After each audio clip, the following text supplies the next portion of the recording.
Salut à tous. Salut.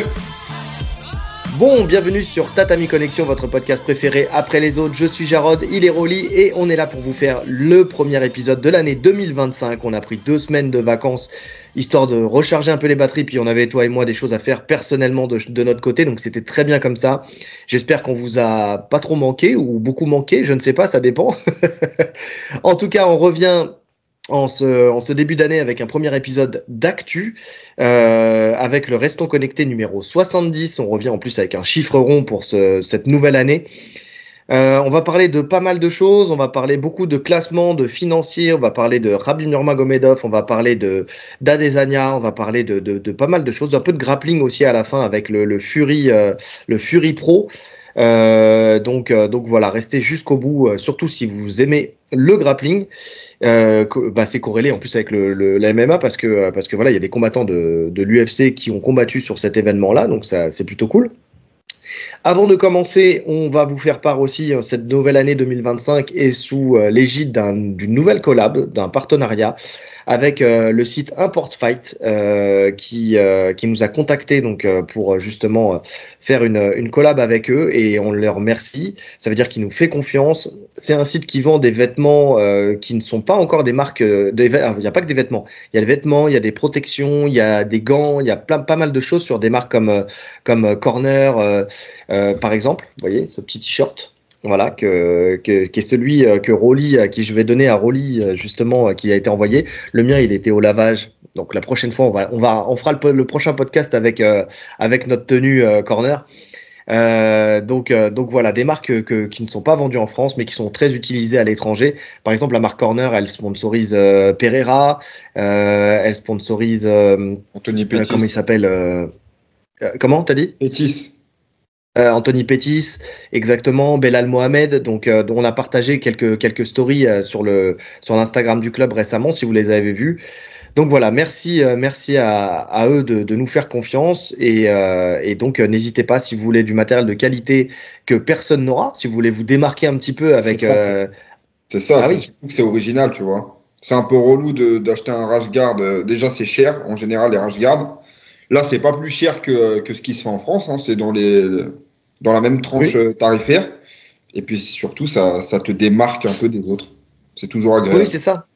Et puis c'est pas que concentré sur le MMA parce qu'il y a des rash guards, il y a des pantalons de compression, donc vous pouvez l'utiliser aussi pour le grappling, mais il y a aussi des shorts de boxe taille, il y a des gants de boxe et tout ça, donc vous avec la marque Primo qui est plutôt pas mal en plus parce que c'est ce qu'on se disait, tu sais, quand on a regardé le site, Ah, les il y a shorts. des Moi, c'est les shorts. Je fais pas de taille, mais les shorts de taille, j'ai kiffé. T'as kiffé alors que c'est pas ton truc à la base parce que justement ils sortaient du cadre taille habituel avec des dorures, des trucs, des machins, beaucoup de tu sais de rococo, tu sais, beaucoup de baroque et tout sur les shorts habituels. Là ils sont simples, ils sont efficaces, primo. Enfin franchement c'est pas mal. T'as des casques de boxe, t'as des pattes d'ours en mode turtle, tu sais, avec une espèce de carapace de tortue, tu sais, en décor, on va dire, en décoration. Enfin, allez sur le site d'Import Fight, allez voir et n'hésitez pas. Et puis voilà, si vous voulez donner de la force à cette équipe, en plus qui n'est pas une grosse équipe, hein, c'est un couple, pour tout vous dire, qui se lance dans cette aventure-là et qui le fait bien. Donc très volontaire et très professionnel pour le coup la relation qu'on a eue avec eux tout de suite ça a été très professionnel. N'hésitez pas, franchement ça fait plaisir et puis voilà, si vous avez reçu un peu d'argent pour Noël et que vous ne saviez pas comment le dépenser et que vous êtes passionné de sport de combat, bah voilà, c'est le moment de faire un geste. On va commencer. On va commencer avec la première actu de la semaine et on va commencer avec les 5 plus gros salaires de l'UFC en 2024. Je trouvais ça intéressant de parler de ça parce que c'est vrai qu'on parle souvent justement des salaires, on fait souvent la comparaison avec la boxe. On est souvent en train de dire qu'on comprend pourquoi les combattants justement vont à la boxe. Et puis voilà, on a le top 5 là qui est sorti en cette fin d'année. Bon, ce début d'année, on va dire. Et ben, ça confirme le fait que je comprends pourquoi les gens vont à la boxe, parce que mine de rien, même si c'est des salaires qui sont intéressants, c'est plusieurs millions de dollars pour chacun d'entre eux du top 5, mais c'est pas non plus des salaires mirobolants. On va commencer avec le cinquième qui est Max Holloway. qui a combattu contre Justin Gaethje et contre Topuria. Bon, même si c'était une défaite, mais voilà, c'était quand même un plus gros salaire, je crois, que pour l'UFC 300 contre Gaethje. Alors, sans compter les bonus, parce qu'il a eu 600 000 de bonus avec le KO de la soirée et le combat de la soirée, je crois. Ouais. Ou la performance de la soirée, je sais plus lequel c'était. Mais en tout cas, voilà, au cumulé, il a fait 2 421 000 $. Déjà, pour commencer. On fait quoi? On les dit tous et puis après on en discute? Ouais, vas-y. Ouais. Ensuite, on a Ilia Topuria qui est 4e, qui lui a combattu contre Volkanovski pour lui ravir son titre et qui l'a défendu contre Holloway. Il fait 3 992 000 $. On a en 3e John Jones, qui pour moi est le grand gagnant de cette histoire parce que lui n'a fait qu'un seul combat contre Stipe Miocic et il a mis de côté, en tout cas il a pris un salaire de 6 292 000 $.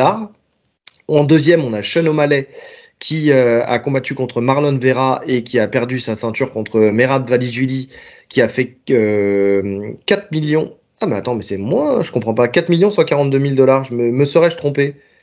C'est les chiffres que j'ai vus. Est-ce que j'ai oublié une ligne? Parce que pour moi, c'est moins que 6 millions. Pourtant, il est mis en 2e. Le 2e, c'est Sean O'Malley. Ouais. C'est ce qu'ils disent.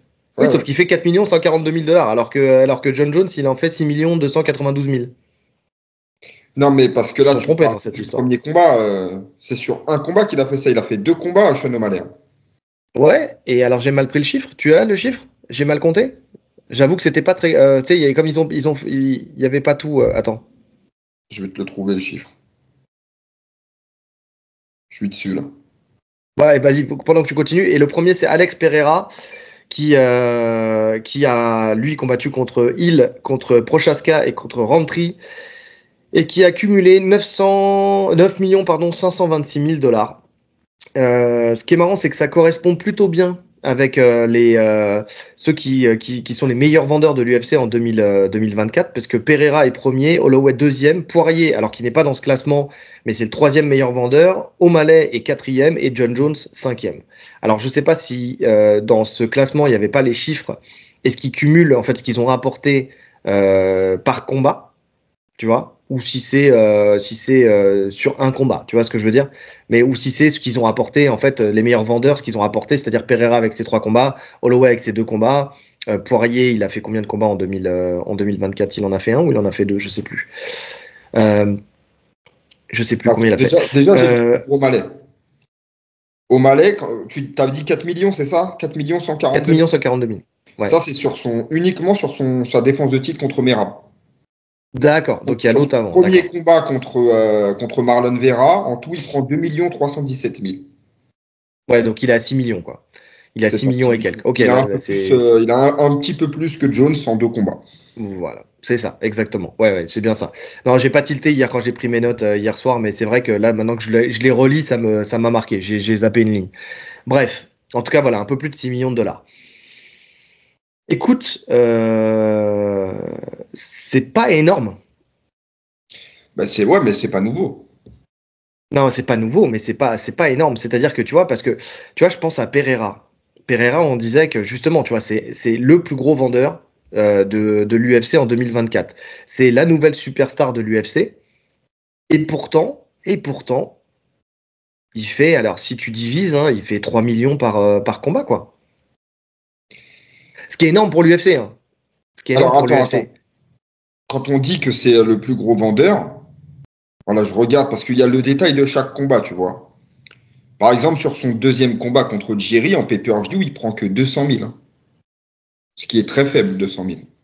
C'est vraiment sur le premier combat où il prend 1,6 million en pay-per-view, mais c'est parce que c'est l'UFC 300. Donc, c'est pas le seul à vendre le pay-per-view. C'est la carte qui vend. Donc, finalement, Pereira, quand tu regardes, même sur son 3e combat donc contre Khalil Rountree, 600 000. Bon, 600 000, c'est bien. 600 000, c'est un beau chiffre. Mais 200 000 sur la revanche contre Jiri, c'est pas fou. Hein. Non, c'est pas fou. Et t'as le détail pour John Jones? Ouais, il y a le détail. Alors, attends. John Jones, que je le trouve. Ouais, il est là. Alors, John Jones. Ah, mais John Jones, déjà, le salaire de base. Le salaire de base, il est déjà bien élevé. Son salaire de base, c'est 5 millions de $ à Jones. D'accord. Et en Donc si c'est 5 millions de dollars, il a fait 1 292 000. C'est un pay-per-view estimé à 600 000. Bah, plus que ça. Ah oui, non, parce qu'après, ils prennent les sponsors et tout ça. Et ouais, lui, il y a les comme sponsors. C'est un ancien, son sponsoring est très élevé. Mais c'est estimé à 600 000 au niveau du pay-per-view. Maintenant, finalement, 600 000, on se rend compte que 600 000, ça reste vraiment, vraiment bien. Tu vois, ça a baissé les pay-per-view UFC. Oui. C'est plus du tout pareil, c'est plus du tout comme avant où on va frôler le million, c'est extrêmement rare. Je crois même qu'il n'y a que Conor ou un Khabib qui arrivait à faire ça. Et encore surtout Conor. Conor qui frôlait le million à chaque fois. Mais maintenant, 600 000, c'est déjà très bien. Qui dépassait le million. Ouais. Ouais, non, mais oui, ça a baissé parce que bon, John Jones n'a jamais été le plus gros vendeur de pay-per-view, mais je crois que dans mes souvenirs, il était à 800 000, quelque chose comme ça à l'époque. Tu sais. Ouais, c'est vrai. Donc c'est vrai que ça a baissé. Après, est-ce que c'est pas aussi, je sais pas, j'allais dire l'aura de John Jones qui baisse, tu sais, par rapport à la nouvelle génération qui peut-être n'ont pas l'ampleur, tu sais, de la personne qui est John Jones à la base, quoi. Tu vois ce que je veux dire, du combattant qui est John Jones à la base. Même au-delà de ça, alors, je suis pas un expert en droit télé, mais je pense que tous les deals qu'il y a avec ESPN et tout font que de toute façon, le prix du pay-per-view a baissé comparé à avant. Puisque tu es déjà abonné à ESPN, tu dois juste rajouter quelque chose pour prendre le pay-per-view. Donc, ça génère moins d'argent, automatiquement. Non, il n'a pas baissé, il augmente le prix à chaque fois. Justement, justement, j'entendais je sais plus sur quel podcast à un moment où il se plaignait, enfin où les gens, enfin le podcasteur critiquait en fait un petit peu ce qui se passait parce que justement tu payais ESPN et que le pay-per-view était de plus en plus cher pour atteindre $80 là maintenant. Ouais. Ah ouais, moi je croyais que justement quand tu étais abonné à ESPN, il y avait un intérêt finalement que le prix était moins gros pour le pay-per-view. Si tu me dis que ça augmente, c'est une douille. Mais finalement, l'UFC s'en fout un peu maintenant des pay-per-view puisqu'ils sont rétribués par les chaînes télé. Enfin, ils ont cette assurance-là. Oui, moi je pense qu'il y a surtout beaucoup plus de piratage qu'à l'époque, surtout. Parce que justement, les gens ne veulent plus payer et qu'aujourd'hui, l'accès aux sites pirates est beaucoup plus facile qu'avant, quoi, tu vois. Ah ouais, c'est possible. Donc ouais, non, je pense qu'il y a de ça aussi. Bah, tu le vois, tu sais, ne serait-ce que quand tu vois sur le PFL avec Ngannou, tous ces mecs, enfin tous ces combats-là, où tu vois sur les boucles Telegram justement des liens dans tous les sens, ce qui fait que finalement, en fait, le schéma du pay-per-view ne fonctionne plus. Et je pense que c'est pour ça aussi qu'aujourd'hui ils réfléchissent les deals différemment, parce que là, je l'ai pas mis dans les infos, mais ils parlent de Netflix. Ouais. Tu vois, ils ont vu que ça avait fonctionné avec le combat de Tyson contre Jake Paul. Et il y a une possibilité que l'UFC soit mis sur Netflix à ce moment-là. Et dans ce cas-là, il y aurait plus de pay-per-view, à moins que Netflix fasse évoluer la chose et que derrière il fasse un système, tu sais, d'abonnement pour les fights. Ou ça serait peut-être pas un pay-per-view, mais peut-être, enfin si peut-être un pay-per-view ou alors un abonnement supplémentaire pour les fights. Mais en tout cas, quoi qu'il arrive, ça change un peu la donne sur la manière de consommer en fait les sports de combat et il faudra voir de quoi demain est fait à ce niveau-là. Le pay-per-view, les gens n'ont plus vraiment envie de payer des $80 par week-end. Parce qu'avant aussi, la différence, c'est qu'il y avait moins d'événements.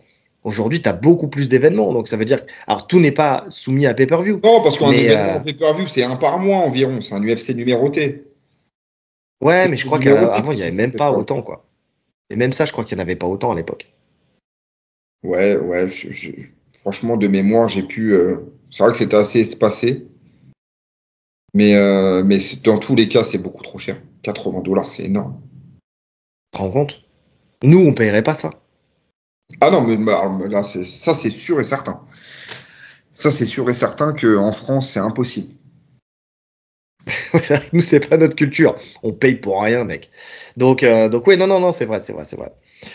Donc bon, mais en tout cas, voilà, force est de constater quand même que les salaires sont pas mirobolants. Enfin, tu vois, si tu veux avoir une année où tu as atteint péniblement presque 10 millions, faut que tu fasses 3 combats dans l'année, quoi. Et puis 3 combats, donc 2 quasiment en short notice. Ouais. Tu vois, puis il y en a UFC 300. Enfin, tu vois, faut que tu coches des cases, voilà, quoi. Avec des KO, avec des bonus, avec ci, avec ça. Donc quand tu compares, ne serait-ce que tu parlais de l'anglais tout à l'heure, Ngannou qui prend son KO contre Joshua qui prend 20 millions, enfin, on est encore loin. On est encore très loin. Exactement. En tout cas, s'il y en a un qui se place bien pour l'année prochaine pour être numéro 1 cette fois-ci, même s'il fait qu'un seul combat, c'est John Jones, encore une fois. Parce que il y a des rumeurs qui. Alors nous, tu sais, on avait dit, s'il combat à Spinal, parce qu'il parlait de financier, il parlait d'un salaire qui lui fasse oublier le fait de gagner ou de perdre ce combat, tu vois, qui effaçait tout ça. C'est la somme qu'on avait dit. Exactement. On avait dit, si, la somme qu'on voit, c'est 30 millions. Et là, ça a été confirmé, enfin confirmé, entre guillemets, on va garder des guillemets, on va garder de la supposition, par Joe Rogan dans son podcast The Joe Rogan Experience, où il parle d'une rumeur qui parle de 30 millions, justement demandés par John Jones pour ce combat, et comme quoi cette somme pourrait être payée par l'UFC. Donc on commence à s'acheminer petit à petit vers la réalisation de ce combat. Hein. Ouais, d'autant plus que quand ça vient de Joe Rogan, parce qu'il parle de rumeurs, mais c'est quand même un pilier de l'UFC, Joe Rogan. Donc c'est rumeurs plus, tu vois. Le problème, c'est que c'est la rumeur, c'est lui qui écoutait dans le trou de la serrure. C'est ça. Voilà, c'est ça. avec un verre comme ça, tu sais, à la porte. Tu vois, il y a plein d'anciens combattants, il y a plein de mecs, genre Chael Sonnen, etc., qui sortent des infos. J'ai entendu que nanana. Bon, en général, c'est du vent. Quand ça vient de Joe Rogan, tu peux te poser la question, tu vois. Tu peux te poser la question. Et surtout qu'en plus, ça colle un petit peu avec véritablement l'envie, tu sais, de Dana White de réaliser ce combat. Hein. Lui dit que ça va se faire. Il veut. C'est comme, tu sais, limite, Dana White fonctionne un peu comme un enfant capricieux qui là a envie d'avoir ce nouveau jouet, d'avoir cet événement-là, et qui fera des entorses à ses règles habituelles. Tu vois, parce que jusqu'à maintenant, et surtout là, ces derniers temps, il était dans une optique où vraiment il était carré dans ses prises de décision. Je ne fais plus de passe droit. Je vous ai donné 300 000 en bonus. En bonus. Vous avez pas mis de KO. Ok, on revient à 50 000. Allez, c'est bon. Vous m'écoutez pas. Vous faites pas ce que je veux. Ok, on va revenir aux vieilles habitudes et tout ça. Là aujourd'hui, il est dans l'ère John Jones. Il veut maximiser le truc jusqu'à la fin. Il veut lui offrir ses 30 millions. Est-ce que c'est aussi peut-être le fait de le remercier pour service rendu depuis toutes ces années sur le fait quand même que il n'ait pas fait, par exemple, une McGregor, tu vois, qui a pété en vol. Parce que même s'il a eu des déboires avec la justice, même s'il y a eu tout ça, il a toujours répondu présent. Il a toujours été là. Il n'y a pas eu. Enfin, tu sais, quand tu compares, parce que on peut me dire, oui, il y a eu le combat qu'il a annulé au dernier moment contre Sonnen et tout ça. Ok, ça arrivait une fois. C'était contre Dan Anderson, je crois. Comment? C'était contre Dan Anderson. C'était pas Sonnen? Quand la carte a été annulée complètement, c'était contre Dan Anderson. D'accord, ouais. Enfin bon, il n'y avait pas eu aussi un combat contre Sonnen qui a été annulé au dernier moment? Non, ils lui ont proposé Sonnen, je crois, en remplacement de Dan Anderson, il a refusé. Et mais à la il base, l'a pas pris. c'était initialement prévu contre Anderson. C'est ça. Et donc voilà, c'est arrivé une fois. Après, en soi, il a toujours répondu présent. Il a toujours été là pour assumer ces événements, tu vois. Donc il y a pas eu de souci là-dessus. Donc peut-être pour service rendu, tu vois, il lui accorde son dernier baroud d'honneur pour l'une des plus grosses stars de l'organisation all-time. Écoute, pourquoi pas, hein. Pourquoi pas. Ouais, après, de toute façon, c'est pas choquant. Hein. Toi, quand tu m'avais posé la question, quel prix pourrait demander John Jones et qui serait plus ou moins légitime, tu vois, sans exagérer, tous les deux, on a dit 30 millions. Donc ça nous choque pas. Je pense qu'il va les lâcher. Je pense que ça va se faire. Là, j'y croyais pas du tout. Hein. Je pensais qu'il allait pas accepter.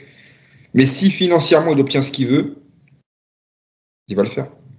D'autant plus que l'UFC, finalement, 30 millions sur Jones, Aspinall sera bien moins payé.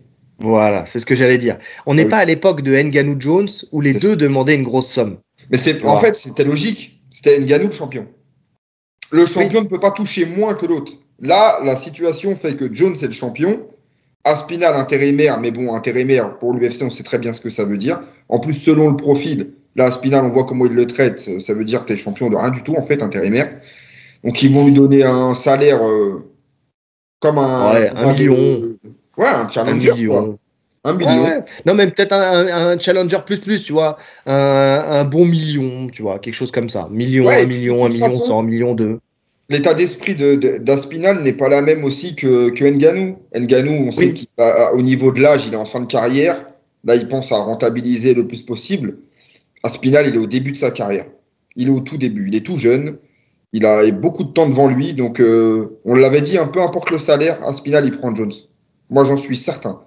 C'est même pas une question de salaire. Il veut prendre John Jones coûte que coûte. Lui, il veut son quickening. Il veut lui couper la tête, il veut son quickening et puis voilà, c'est ça. Il veut prendre sa force, il veut prendre sa hype, il veut être le premier à battre John Jones. Point. Le premier et le dernier, parce que ça sera le dernier en plus. Parce que battre John Jones, ça va te garantir des gros salaires derrière, dans tous les cas. Donc c'est gagnant-gagnant pour lui. Exactement. C'est un pari sur l'avenir et puis voilà. Et puis on sait qu'il peut rester en plus champion longtemps, il peut devenir une star de l'organisation aussi s'il gère bien sa barque, même si l'UFC pour l'instant ne fait pas en sorte que ça soit une des stars de l'organisation. Parce qu'on le sent tout de suite quand l'UFC pousse quelqu'un, tu vois. Ouais, mais ils vont le faire. Ça c'est, pour moi, c'est uniquement le fait qu'il y ait encore John Jones. Si John Jones prend sa retraite, ils vont vraiment investir sur Aspinal. Parce qu'en plus, Aspinal, il a un style de combat attrayant. Tu vois, c'est quand même un mec il n'hésite pas à clasher les gens. Donc, il y a vraiment moyen. Tu vois, c'est pas un stipé comme à l'époque qui était ultra discret, qui hors combat, tu le voyais jamais, il publiait rien. Aspinal, il y a quand même un potentiel à exploiter avec lui. Ouais. Oui, je suis d'accord. Alors après, il clash mignon, quoi. C'est du clash gentil. Mais c'est bien. Non, mais c'est bien. Tu vois, il a du répondant.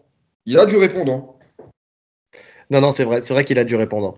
Parce que là, on le voit contre John Jones. Bah après, contre John Jones, c'est un peu la cible facile aussi, parce qu'il a le chemin de clash qui est tout trouvé, tu vois. Le fait qu'il ait peur, le fait que ça soit un ancien, le fait que ceci, que cela. Bon, il aura peut-être pas toujours les mêmes. Tu sais, t'as des clashs plus faciles que pour d'autres. Tu vois ce que je veux dire?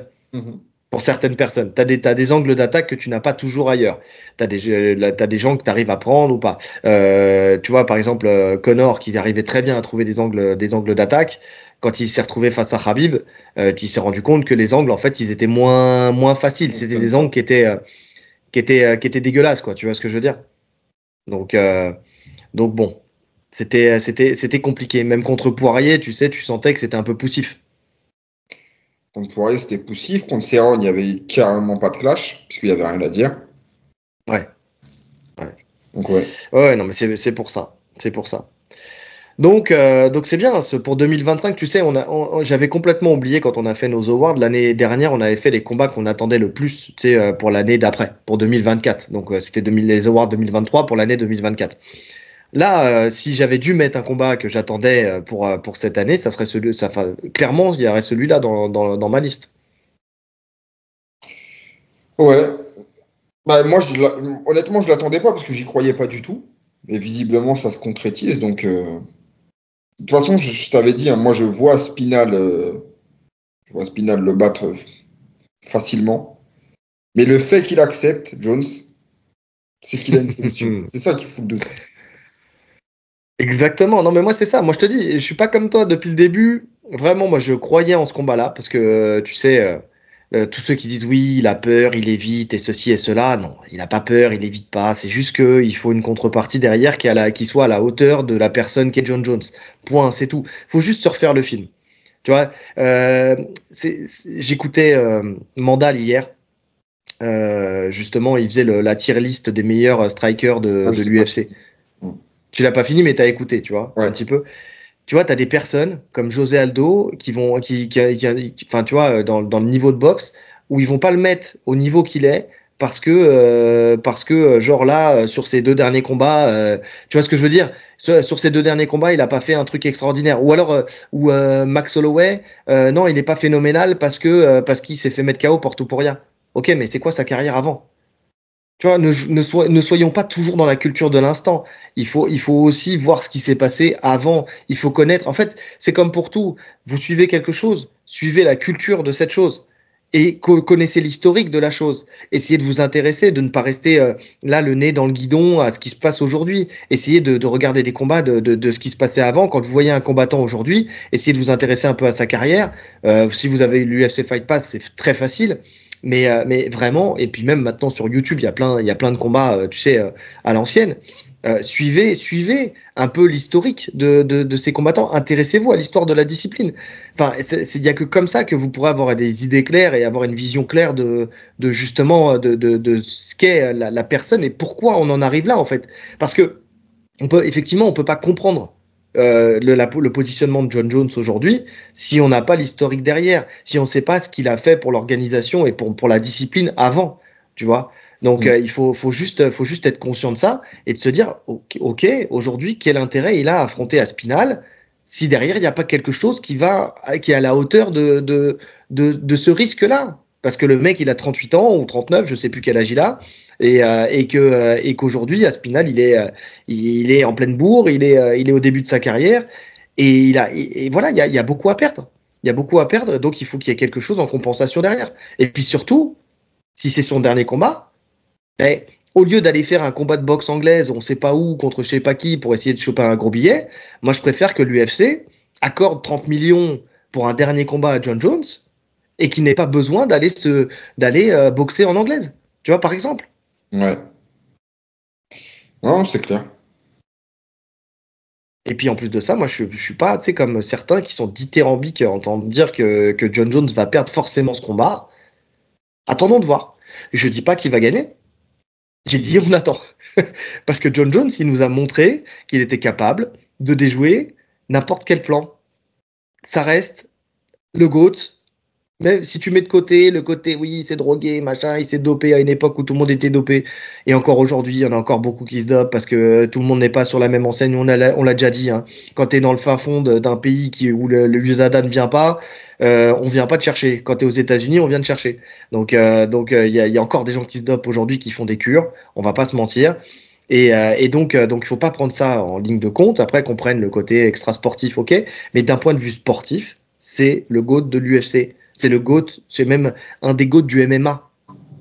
Du MMA, tout confondu, tout temps confondu et toute organisation confondue. Donc derrière, il a su montrer qu'il pouvait décortiquer et annihiler des styles, même en s'adaptant en plein combat, comme il l'a fait contre Miocic encore une fois. Pourquoi pas? Maintenant, effectivement, Aspinall, il a une cacahuète de l'enfer. Ça reste des hommes, hein. Il en prend une mauvaise, il tombe, voilà, bah, il sera tombé. Il sera tombé, mais il ne faudra pas chanter en disant ouah, John Jones, j'avais dit, ah non, non. John Jones, si ça se joue à pas grand chose. Tu vois, c'est-à-dire s'il en prend une, ça se joue à pas grand chose. Mais moi, en fait, tu vois ce que je veux dire. En fait, je vais nuancer là ce que je suis en train de dire. Enfin, je vais l'expliquer, je vais le décortiquer un peu plus.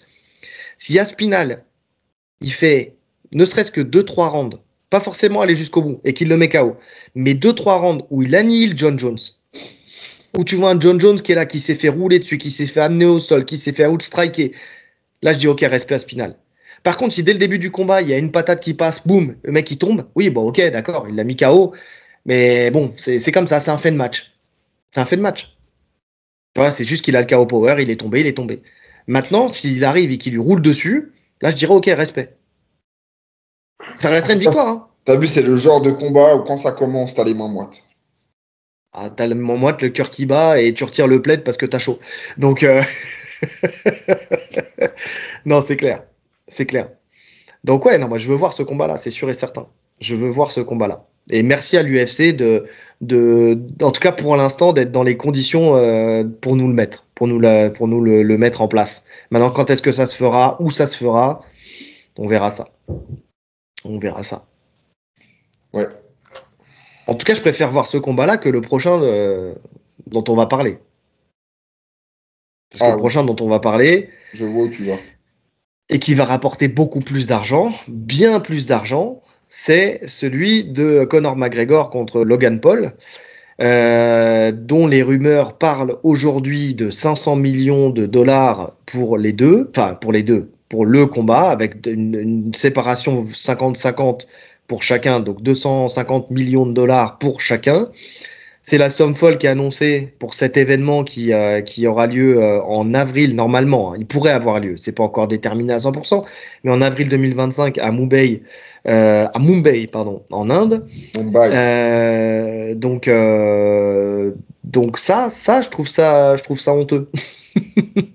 Quand tu sais que Fury Usyk 2, Fury Usyk 2, c'est 190 millions de dollars qui se sont partagés en 55-45, donc 105 millions pour Usyk et 85 millions pour Fury. Ouais, après, honteux, j'ai envie de te dire, maintenant on a l'habitude. Hein. On sait très bien que les combats d'influenceurs, entre guillemets, ça rapporte plus que les vrais combats. Donc, choqué, je suis pas choqué. J'ai pas dit Honteux, choqué, j'ai dit non, non, honteux. ouais, honteux. J'ai fini par accepter le truc, en fait. Ouais, mais que tu l'acceptes, tu peux l'accepter, mais ça reste quand même honteux. Tu sais, te dire oui, c'est bon, bah, c'est un fait. Ok, d'accord, moi aussi je suis habitué. Quand tu vois ce que fait Jack Paul tous les jours, ok, je comprends. Mais ça reste honteux. Tu sais que quelqu'un qui a dédié sa vie à son sport, qui est monté avec une adversité énorme, qui est allé au plus haut, tu vois, tu prends un Usyk, rien que lui déjà, qui est champion incontesté chez les cruisers, champion incontesté chez les poids lourds, qui a battu 2 fois Fury. Enfin, tu vois ce que je veux dire? Qui a battu Joshua 2 fois, qui a battu Daniel Dubois. Alors, il y a la petite polémique sur le coup, effectivement, qui n'était pas vraiment dans les parties, ok. Mais qui a battu tout le monde, qui gagne 105 millions, et puis tu as Logan Paul, encore Connor. Allez, on l'aime pas, machin, ce que je veux dire, tu vois ce que je veux dire. Mais le mec, il a construit quelque chose basé sur les sports de combat. Tu vois ce que je veux dire? Il a créé une carrière. Ok, c'est beaucoup trop, mais au moins il a une carrière. Mais qu'un Logan Paul, qui est même pas le meilleur des deux frères, loin de là, touche 250 millions de dollars pour combattre. Quand tu vois comment il boxe comme un peintre, c'est honteux, c'est honteux, c'est honteux. Ouais, c'est honteux, mais après, on va pas changer le monde. Hein. S'il arrive à se faire payer ça, bravo à lui. Franchement, s'il y a des mecs qui sont assez bêtes pour leur donner cette fortune, eh ben, écoute, c'est que ça va. S'ils sont payés 500 millions, c'est que ça va rapporter 1 milliard. Et puis c'est tout. Ils arrivent Mais à même pas, à ce générer. qui paraît. Attends, je me souviens. Attends, c'est le fils du dirigeant indien, je crois, qui est fan de boxe et qui a, de ce que j'ai lu, hein, et qui en fait son père lui fait un petit caprice, quoi. C'est un petit cadeau à 500 millions, quoi. Ouais, bah, écoute. En tout cas, ça va être nul. Si ça se fait. Bah, alors, attends. Parce que là, je lisais que c'est pas encore booké complètement, puisque de toute façon, il faut l'autorisation de l'UFC. Sans Oui. l'autorisation de l'UFC, c'est infaisable, puisqu'il est Sauf encore sous qu'ils contrat. sont Hein. tous les deux dans le groupe TKO, puisque il y a Logan Paul qui a la WWE et t'as l'UFC qui est aussi sous TKO qui gère Connor. Ok, mais bon, c'est pas pour autant que ça veut dire quoi que ce soit. Hein. Si Dana il dit non, c'est non. Hmm. Soi-disant que c'est 80% de réussite. Enfin, il y a un site qui a dit comme quoi, enfin un site dédié box qui a dit que il y avait 80% de chances que ça se fasse.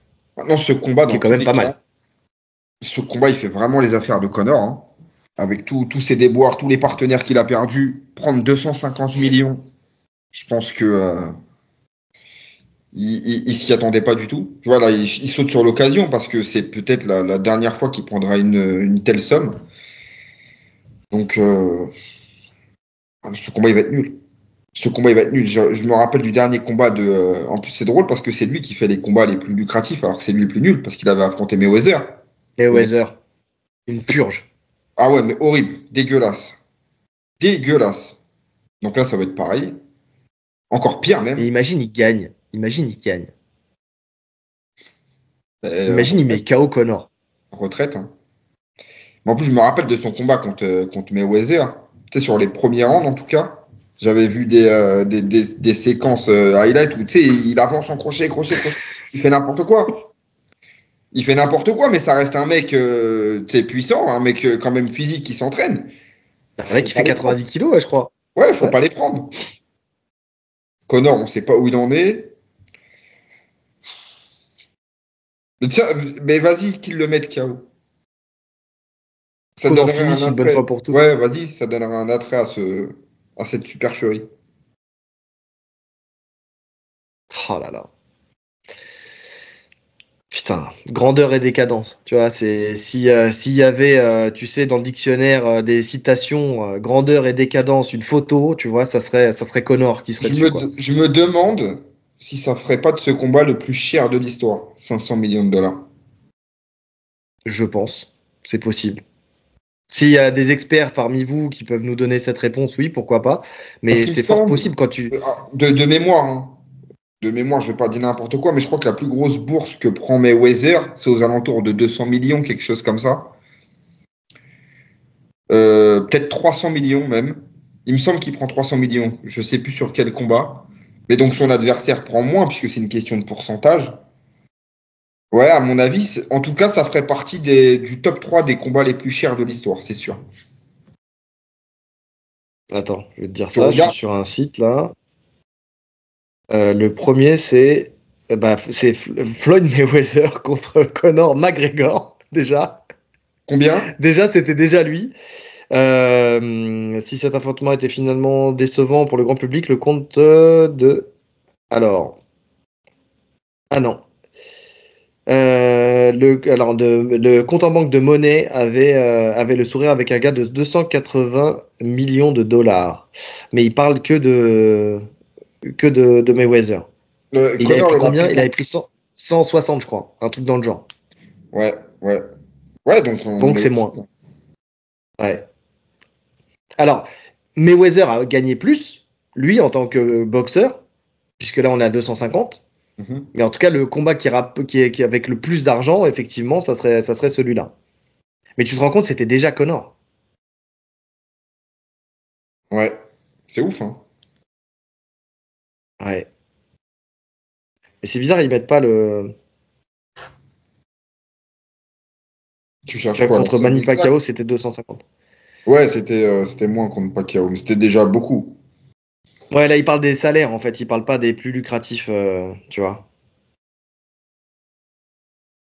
Donc bon, bref. Si jamais vous avez l'info exacte, n'hésitez pas à nous le dire. Mais, non, mais là, bon, moi, je te parle uniquement des salaires. Hein. Je te parle pas en ce que ça va rapporter. Hein, parce que finalement... plus gros salaire. Alors, pour un boxeur, non, Mayweather gagne plus. Là, par exemple, sur les deux combats, il gagne plus puisqu'il a 280 et Manny Pacquiao aussi. Là, on a parlé de combien de 260 là ? Je crois quelque chose comme ça. Donc non, ça serait pas le plus gros salaire. Non, je parlais au cumulé, moi, des deux combattants, vu que c'est du 50-50. Écoute, on verra d'ici avril comment ça se passe. Bref, on enchaîne avec Khabib Nurmagomedov qui compare le niveau du MMA irlandais au niveau du MMA daguestanais.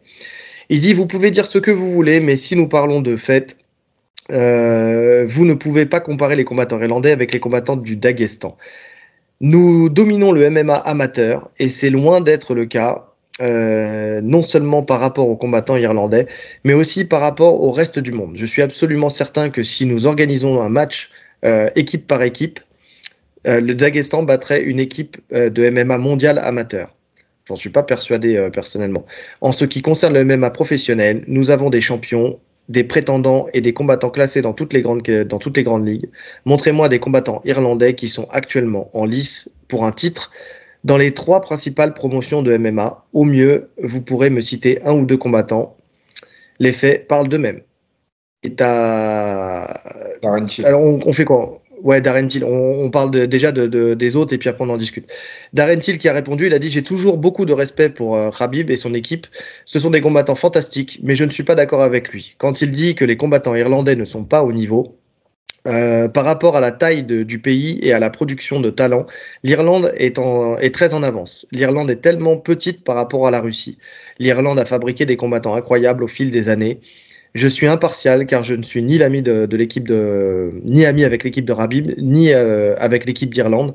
J'exprime simplement mon opinion. » Et il y a Paul Hughes qui affronte au PFL pour le titre justement Ousmane Nurmagomedov le 25 janvier, qui a répondu sur X en disant « Attends simplement et tu vas voir ».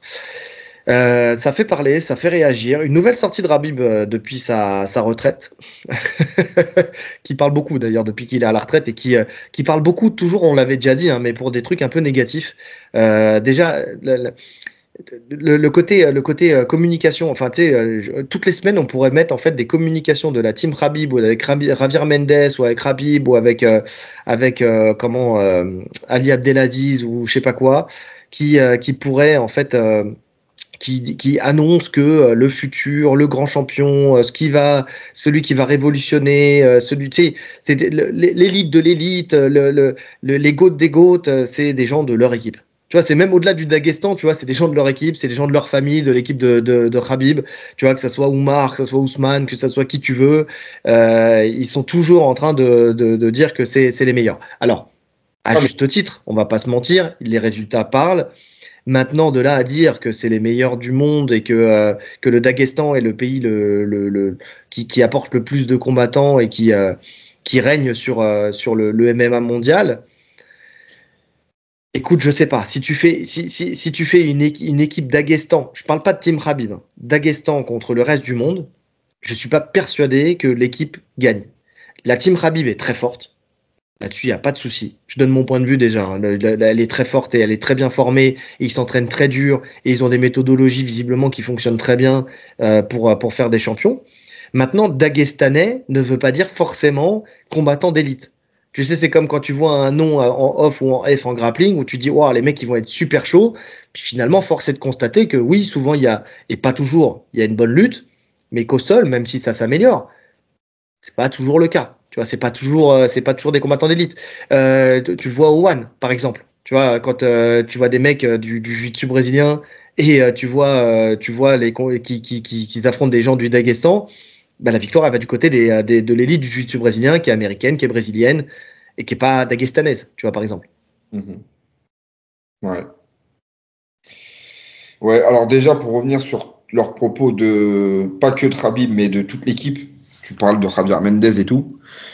Là, c'est vraiment purement psychologique pour moi. Ils jouent sur la mystique qu'il y a autour d'eux. Et tu sais très bien que quand tu affrontes un mec de la team Khabib actuellement pour un combattant pro, t'as ce doute. Voilà. Automatiquement, tu pars quasiment perdant d'avance parce que tu te dis le mec est inarrêtable. Ça, c'est une réalité. Hein. De toute façon, on voit leurs résultats. Il me semble que c'est un truc comme 80 victoires pour 3 défaites cette année sur leur Oui, team. non, c'est énorme. C'est magnifique. C'est super fort. Les mecs roulent sur tout le monde. Donc pour moi, ces déclarations, elles contribuent à ça. Tu vois, c'est pour ça qu'ils en parlent tout le temps. C'est pour ça qu'on n'en parle jamais, parce que justement, on a conscience de ça. Ouais, bien sûr. Ensuite, sur ces déclarations, en fait, j'ai regardé parce que Darren Till parle de la taille de l'Irlande comparée à la Russie. Il parle de la Russie, mais Khabib, il parle pas de la Russie, il parle du Daghestan. On est d'accord. J'ai comparé la taille des deux. L'Irlande est plus grande. L'Irlande est plus grande que le Daghestan. C'est 70 000 km² contre 50 000 km². Maintenant, il y a une réalité mais il y a une réalité qui est à nuancer. Est-ce qu'il y a plus de combattants issus du Daghestan? Oui. Maintenant, culturellement, à partir du moment où, sur 100 enfants, les 100 vont faire de la lutte, automatiquement, il y aura plus de combattants à la fin de la chaîne. Mais c'est exactement ça. En fait, le truc, il est là. C'est du combat. La culture du combat. Ils font tous des sports de combat automatiquement. C'est quasiment. Après, il y en a qui vont continuer, et puis il y en a qui vont s'arrêter, faire autre chose. Mais dès le début de leur apprentissage, vers 4-5 ans, ils vont tous commencer les sports de combat. C'est culturel. Écoute, t'as pas vu les émissions, je sais plus quelle émission j'avais vu, où justement ils partaient au Daghestan pour parler, ça devait être un truc d'M6 ou je sais pas quoi, tu sais, un truc d'enquête. Oui, mais un truc d'enquête pas à charge, tu vois, un truc où ils venaient faire un reportage là-dessus, sur le Daghestan, sur le fait d'aller voir. Je vais ouvrir mon volet parce que je me trouve sombre. Ouais, c'est le côté obscur de sa force. Donc, il partait au Daghestan pour justement montrer quelle était la marque de fabrique et comment ils arrivaient à fabriquer autant de champions. Ouais. Mais effectivement, quand on regarde ça, tu vois les gamins qui s'entraînent dès leur plus jeune âge, qui ne limite, tu sais, vont pas à l'école. Enfin, quand je dis pas à l'école, c'est pas qu'ils vont pas à l'école, mais ils ont des études adaptées comme un sport-études pour directement aller justement s'entraîner. Tu vois, ce gamin là, tu sais, pour sortir sa famille de la misère entre guillemets, qui s'entraînait comme un athlète pro dès son plus jeune âge. Il y a ce truc-là, tu sais. Il y a aussi le fait qu'il y avait des gymnases ou des terrains d'entraînement partout, même en extérieur. Tu avais des rings dans la rue, enfin, tu sais, à chaque coin de rue et tout ça. Donc, les gens s'entraînent partout. Tu avais le fait aussi que dans la culture daghestanaise, et on le voit avec, tu sais, on écoutait les interviews de Ramzan Jambiev ou des mecs comme ça, où la culture de la bagarre de rue, c'est important. C'est-à-dire que ça fait partie. C'est pas genre comme la mère d'Ilia Topuria là, qui a dit oui, mon fils, il allait dans la rue, il se battait parce qu'il a commencé à défendre sa place dans la rue avant de défendre sa ceinture. On n'en est pas là. On en est à c'est normal, c'est limite logique que dès l'enfance, tu fasses de la bagarre de rue. C'est genre limite si ton enfant ne fait pas de bagarre de rue, limite tu vas l'engueuler parce que tu vas dire mais qu'est-ce que tu fais là? Pourquoi tu te bagarres pas? Pourquoi tu fais pas comme les autres? Tu vois ce que je veux dire? Forcément, tu vas construire plus de combattants. Bah, bien sûr, c'est logique. C'est logique. Et tu parlais aussi de l'environnement. Ça reste un pays pauvre, le Daghestan. Il n'y a pas grand-chose là-bas. Tout pays pauvre, tu vois, par proportion, ça va sortir plus de combattants. C'est logique, tu vois. On le voit avec le Brésil, on le voit. Les mecs, ils ont la dalle, en fait. Les mecs, ils ont faim. Donc oui, c'est logique qu'il y ait plus de combattants qui sortent du Daghestan. De là à dire qu'ils sont meilleurs,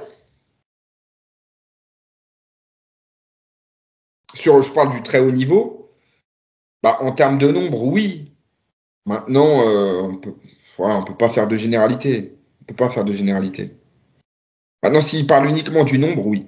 Il y a plus de combattants qui sortent du Daghestan, c'est une réalité. Mais parce que c'est l'ère daghestanaise. C'est pour ça, c'est une ère daghestanaise du moment, comme il y a eu une ère américaine, comme il y a eu une ère brésilienne, et puis et encore, c'est réparti seulement sur 2-3 catégories. Hein.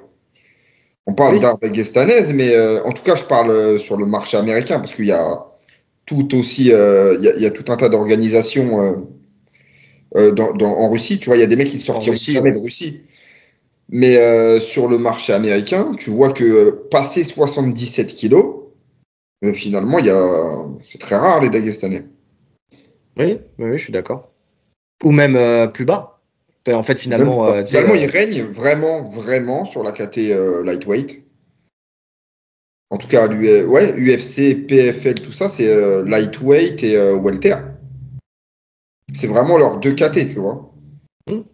Au-delà, il n'y a pas tant de Dagestanais que ça. Ouais, mais je suis d'accord avec ça. C'est-à-dire que là, effectivement, ils ont des gens bien positionnés et ils savent gagner leur combat. Il n'y a pas de souci, ils sont complets. Il n'y a pas de problème là-dessus. Maintenant, regarde, tu prends rien qu'à l'UFC. T'as Merab qui remporte son combat. Donc qui bloque. Désolé pour les travaux, je sais pas si ça s'entend, mais bon. Encore un coup de Julien Casier. T'as Merab qui bloque Oumar, admettons. Tu vois, qui le bat. Tu as Tsaroukian qui bat Islam dans quelques semaines. Et ben d'un coup d'un seul, tu te retrouves avec justement une bonne partie déjà des champions du Daghestan et de la team Khabib, déjà qui sont stoppés, qui n'existent plus qui ne sont plus champions, qui n'existent plus en tant que champions. Tu vois. Donc déjà rien que ça joue énormément parce que ces prises de parole là, elles sont bien, tu vois. Mais le problème c'est que le jour où tu te fais stopper, où Paul Hughes, tu vois, par exemple, il remporte la ceinture, admettons, tu vois. Je ne dis pas que ça va se faire, mais si jamais ça se fait, qu'est-ce que tu fais de cette prise de parole-là? Oui, mais bon, ça c'est une prise de parole. De toute façon, on sait qu'à un moment, t'en paieras les conséquences. Maintenant, tant que ça fonctionne, ça fonctionne. Ouais. Après, sur le côté aura dont tu parlais tout à l'heure, oui, je suis d'accord. L'aura du combattant, on l'a vu de tout temps. Hein. De toute façon, on l'a vu avec John Jones, on l'a vu avec Conor, on l'a vu avec Fedor, on l'a vu avec plein de combattants. Quand tu as cette sensation d'invincibilité, à ce moment-là, effectivement, bah, tu gagnes, allez, 10-15% de ton combat avant même qu'il ait commencé. Ouais. Et puis tu te mets des fausses idées en tête. Là, j'ai un combattant, moi, de ma salle qui va combattre un MMA à la fin du mois. Et on a vu le nom de son adversaire, donc c'est un nom, je pense que c'est un Tchétchène. Il m'a dit, il doit avoir une lutte de ouf. Je dis, mais oui, alors que. Qu'est-ce que t'en sais? Regarde Charapoutine. Charapoutine, mais oui, mais oui, tu peux pas le dire. Tu peux pas le dire. Le seul truc où je suis d'accord, c'est que ils ont, et ça on l'a déjà dit, ils ont une forme de corps qui est pas la même. Une répartition du centre de gravité, une souplesse. Ils ont un truc corporellement. Tu sais, comme les Japonais, comme les Japonais, tu vois, qui ont aussi des formes de corps particulières. Tu sais, quand tu tournes en jiu-jitsu brésilien contre un Japonais, tu te rends compte que sa forme de corps, elle est particulière. Tu vois, les Asiatiques ou les trucs comme ça. On a tous, en fait, nos formes de corps différentes qui sont du fait de nos adaptations génétiques, de l'endroit dans lequel on a vécu, enfin tu vois ce que je veux dire, l'évolution en fait tout simplement, Monsieur Darwin. Et donc en fait ils ont des formes de corps qui sont aussi très bien adaptées au sport de combat et notamment au MMA, à la lutte et puis à tout, même au striking parce qu'ils ont beaucoup de souplesse.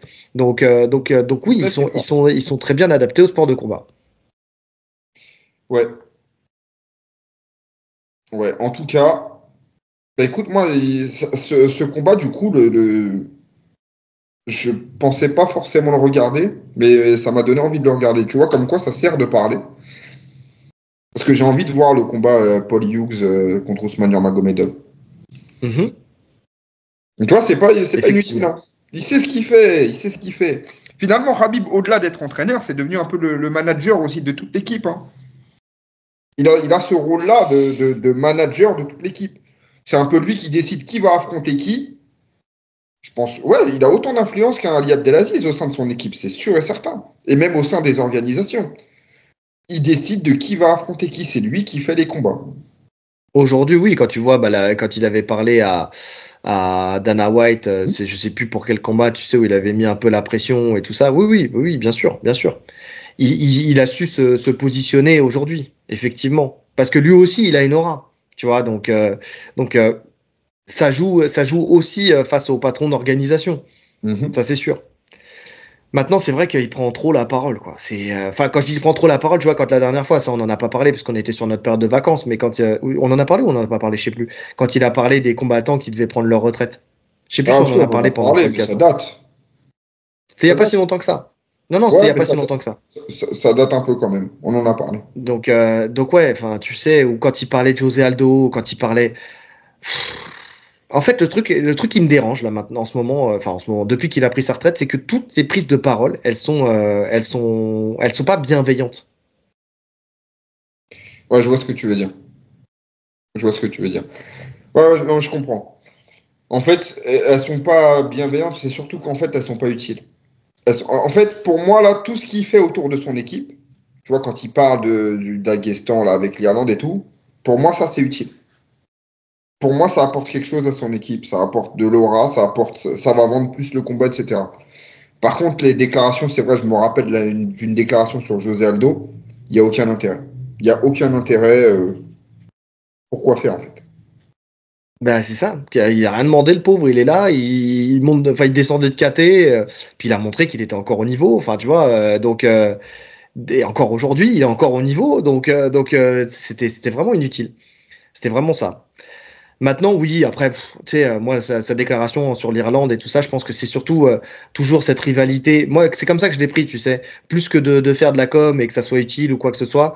Je pense qu'effectivement, il avait peut-être en ligne de mire le combat contre Paul Hughes, effectivement. Mais c'est surtout aussi cette rivalité contre Conor qui finalement ne s'est jamais tarie entre les deux, tu sais, où quand chacun peut envoyer une crotte de nez à l'autre, il se permet de le faire et puis voilà, quoi. C'est possible. Dans tous les cas, ça contribue à la vente de ce combat-là.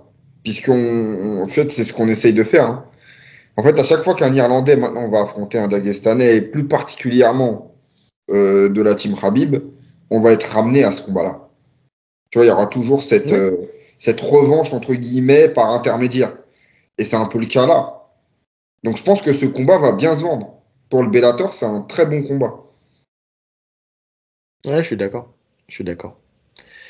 Mais en tout cas, ouais, faut, faut attendre, faut attendre. Enfin, tu sais, comme je disais tout à l'heure, c'est une affaire d'air. T'as des airs, tu sais, ouais. Puis après, une fois que tu trouves la solution, que tu as un blueprint, ce qui est presque trouvé en vrai, hein, là, côté avec le combat de Volkanovski, mais le problème, c'est que c'est dur de mettre en place. Tu vois, en fait, il y a un blueprint, mais il est pas mis, on peut pas le mettre en place par tout le monde. Tout le monde ne peut pas le mettre en place. Alors par contre, à la grosse différence, c'est que là où ils ont été très intelligents, c'est qu'il y a une évolution dans leur jeu. C'est-à-dire que Je le suis d'accord. blueprint, il aurait été trouvé depuis. Hein. S'ils étaient restés que Ouais. sur le style Khabib, que sur de la lutte pure, ça aurait été trouvé depuis. Le problème, c'est que maintenant, on a affaire à des combattants non seulement d'élite en lutte, mais qui en plus ont Mais aussi développé en un boxe. striking très très efficace, un très bon grappling aussi. Donc ça devient des mecs ultra complets. Ouais, je suis Et ça d'accord. s'est pas Je fait suis qu'au d'accord. Daghestan. Ça s'est fait avec justement l'alliance qu'il y a eu avec Eke et tout le travail de Javier Mendez. C'est lui qui a apporté ça aussi. Hein. Mm. C'est vraiment cette union des deux mondes qui ont fait, qui font des combattants d'élite.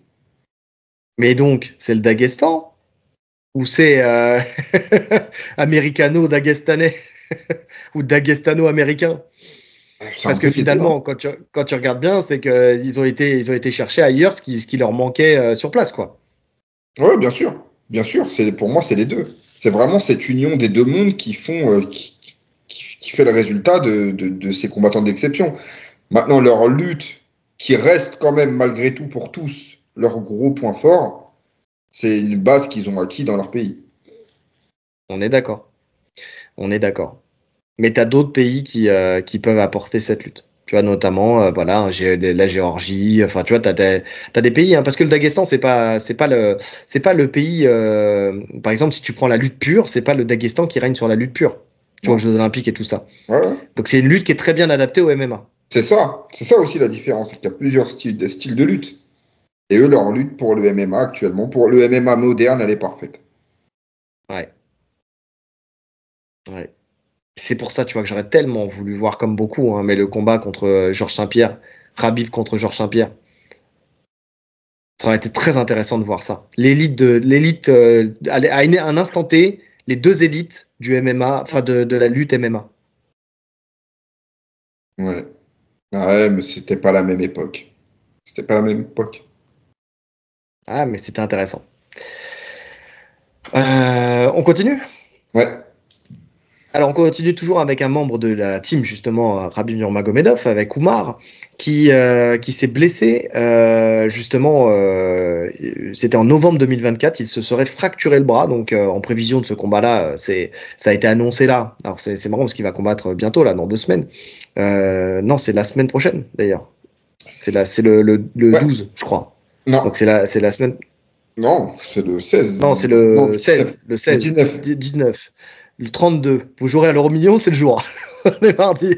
Et le numéro complémentaire, le 5. Et Attends. donc, Oui, on n'a pas fait la. Si c'était ce week-end, on aurait déjà fait l'analyse. Hein. C'est le exactement, on l'a 19 fait la semaine janvier. prochaine, le Le 19 19 janvier. janvier. Donc oui, il y a ce combat-là qui va se passer contre Merab Valivili et il y a eu cette annonce comme quoi il se serait blessé.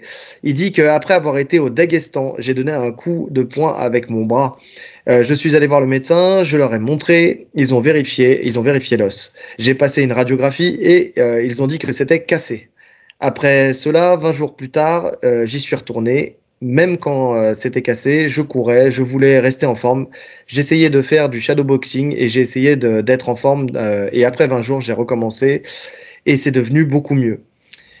Puis j'ai appelé mon manager Ali Abdelaziz. Je lui ai dit, hey, je veux me battre. Il a dit, mais tu as dit que tu étais blessé. J'ai répondu, je t'ai dit d'accepter ce combat. Mon manager et mon frère Ousmane Nurmagomedov m'ont dit, tu es fou, tu ne peux pas te battre comme ça.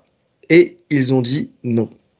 L'UFC m'a de nouveau appelé pour me demander si je voulais me battre avec Merab. Bien sûr, j'ai déjà demandé à Ali de faire en sorte que ce combat ait lieu. Je veux me battre pendant le Ramadan. Si Merab veut se battre, je veux être actif. Donc c'est tout à son honneur. Alors je sais pas si c'est une bonne chose, hein, parce que Avant les le deux vont ramadan, non? s'affronter au 311. Hein? Avant le ramadan. Je veux me battre pendant le Ramadan.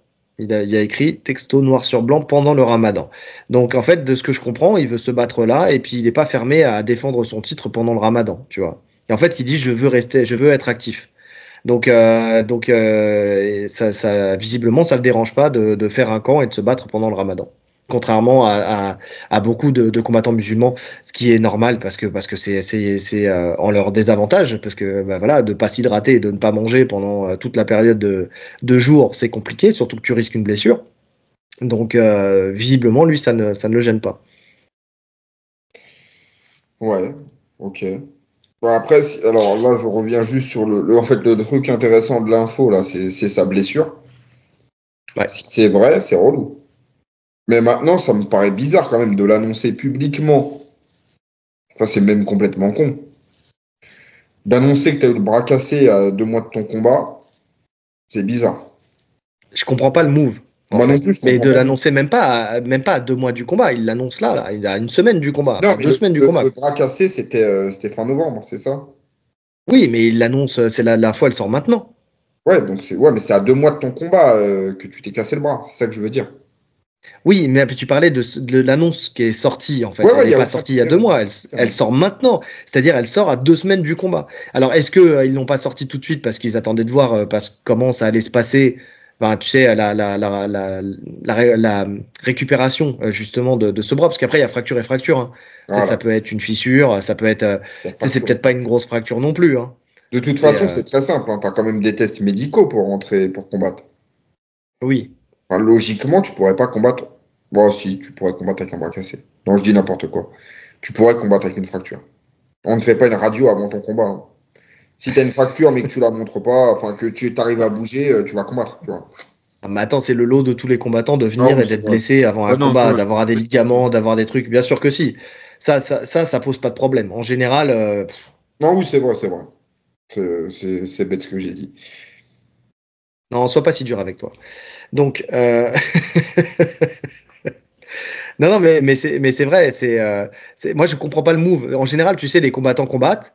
Et puis, quand ils gagnent, c'est souvent quand ils gagnent, pas quand ils perdent, parce que quand tu perds, tu sais, ça fait excuse. Mais quand tu gagnes, tu dis, voilà, j'ai gagné. Et en Non, plus de ça, j'avais le bras cassé. quand ils gagnent, ils le disent eux-mêmes. Et quand ils perdent, c'est un proche qui dit oui, mais il était blessé. C'est ça. Bah Exactement. oui, bah oui. Parce qu'il doit lui Exactement. dire, ouais, dis-le à ma place, parce que si moi je le dis, on va dire que c'est une excuse. Même si c'en est une. Écoute, ouais, bah, je comprends pas. Je sais même pas quoi te dire de cette info parce que je comprends pas le move. Euh, Alors, partons du principe que c'était une vraie fracture et qu'il a réussi à récupérer plus ou moins, ça l'a forcément impacté sur sa prépa, c'est sûr. D'autant plus quand on connaît le style de Merab où ça va lutter fort, où tu as vraiment besoin de tes bras en fait, hein, tout le temps, où tu vas être en appui sur tes mains et tout, c'est très très chiant. Tu vois, le mec, voilà, ça serait un striker en face, ça serait moins chiant. Mais là, si vraiment il a une fracture, une fracture qui est gênante, c'est compliqué. Il part avec un bel handicap. Il part avec un bel handicap. Donc, est-ce que c'est du courage ou est-ce que c'est de la folie? Ça, on le saura qu'après le combat, en fait, tout simplement. S'il gagne, on dira c'était du courage. S'il perd, on dira c'était une folie de faire ça contre un adversaire qui est dangereux. Qui est dangereux pas parce qu'il peut te mettre KO ou qu'il peut te blesser, mais qui est dangereux parce qu'il a montré que c'était un combattant de valeur et de qualité et que pour le battre, il fallait quand même donner le meilleur de soi-même, quoi. Bah, qui est dangereux, déjà qui est dangereux sur 5 rounds, où tu sais que quoi qu'il se passe, déjà en termes de cardio, on l'a dit, hein, c'est sûrement ce qui se fait de mieux actuellement à l'UFC, Merab. C'est un mec qui peut plonger dans tes jambes du début à la fin du combat, non-stop, non-stop, vraiment, hein. Je crois que ça n'a jamais été vu, un mec qui shoot autant. Donc, condition physique, il sera au max. Lutte, il nous a montré que c'est vraiment le top niveau, hein. Vraiment, quand il veut amener quelqu'un au sol, il y parvient. Après, oui, c'est vrai qu'en termes de danger, de vrai danger, de dégâts, t'apporte finalement pas grand-chose parce que c'est pas quelqu'un qui va mettre un gros grand endpoint ou en tout cas qui va te contrôler fort pour te taper. Tu auras toujours l'occasion de te relever et debout, c'est pas un puncher. Donc sur ce point-là, oui, tu prends pas un énorme risque. Maintenant, tu prends le risque, si tu es blessé, de te faire dominer sur 5 rounds. Et c'est peut-être même pire.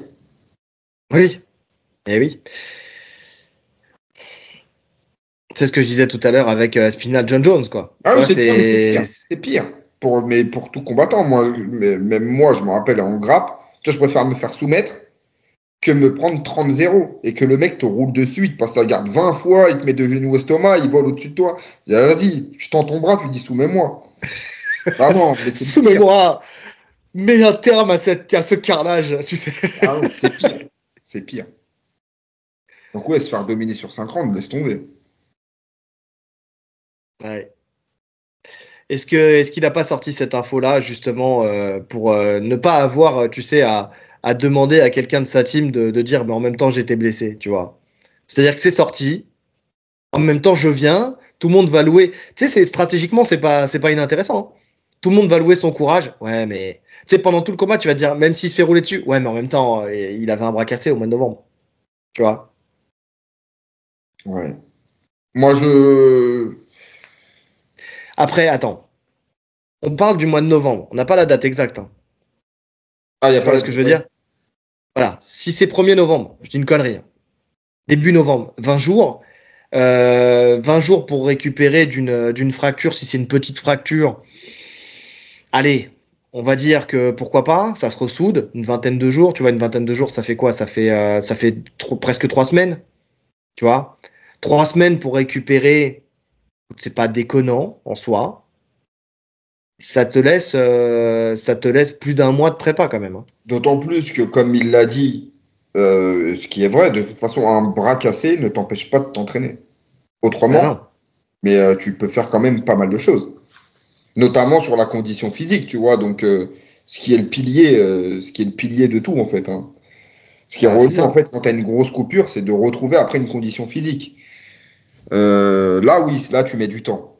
Là, finalement, si tu peux t'entraîner, faire du vélo, courir, etc., bon, ça va. Finalement, il va pas perdre sa technique. Même en un mois, il va pas perdre sa technique, hein. Ben, il va pas perdre sa technique et puis de toute façon quand il va recommencer, enfin tu sais quand il va commencer à entamer sa prépa justement avec du sparring, avec de la technique, avec tous ces trucs-là, il aura le cardio de feu donc il va gagner du temps là-dessus quoi. Non, après c'est une planification d'entraînement qui change peut-être par rapport à d'habitude, mais ça reste une planification de prépa Moi, et qui est pas déconnante enfin tu vois. je suis convaincu qu'on aura un Oumar à 100%, un Merab à 100%. Exactement. J'ai pas fait l'analyse encore, j'ai pas commencé à prendre mes notes, mais il est vraiment intéressant ce combat. De toute façon, cette carte est folle, mais ce combat particulièrement, je le trouve vraiment intéressant. Ouais, je suis d'accord. Ouais, moi aussi j'ai hâte d'analyser ce combat-là. Il y a un autre combat qui me tarde d'analyser. C'est le prochain pour lequel on va parler, c'est celui d'Adesanya contre Nassourdine. Donc Adesanya qui veut se réinventer justement pour ce combat contre Nassourdine. Les deux vont s'affronter le 1er février à Riyad, en Arabie Saoudite. On sait qu'il prend Nassourdine au sérieux. On sait que surtout il veut renouer avec la victoire parce qu'il reste sur une défaite contre justement Dricus du Plessis. Et il dit, alors c'est un peu long tout ça, mais alors. Synthétise. Non, mais c'est pas ça, c'est que j'ai oublié un mot, donc j'étais en train de me remettre le mot dans la tête parce que j'ai écrit les notes, là je les ai pas copié-collé, donc voilà. Nous avons maximisé chaque moment, donc voilà, nous avons maximisé chaque moment. On travaille, parce que c'est là que je suis, que je peux m'adapter. C'est juste une question de moi-même et de pouvoir montrer tout ce que je sais faire dans toutes les facettes du MMA. Donc ça, c'est ce que dit justement Adesanya. T'as son entraîneur Eugène Berman. Alors moi, ça me rassure pas hein, pour l'instant, mais Ouais. on en parlera après. Il y a quelque chose que je fais différent avec Izzy pour le combat. J'ai vraiment très mal écrit. Ce sont des changements bien plus drastiques que ceux à quoi je suis habitué.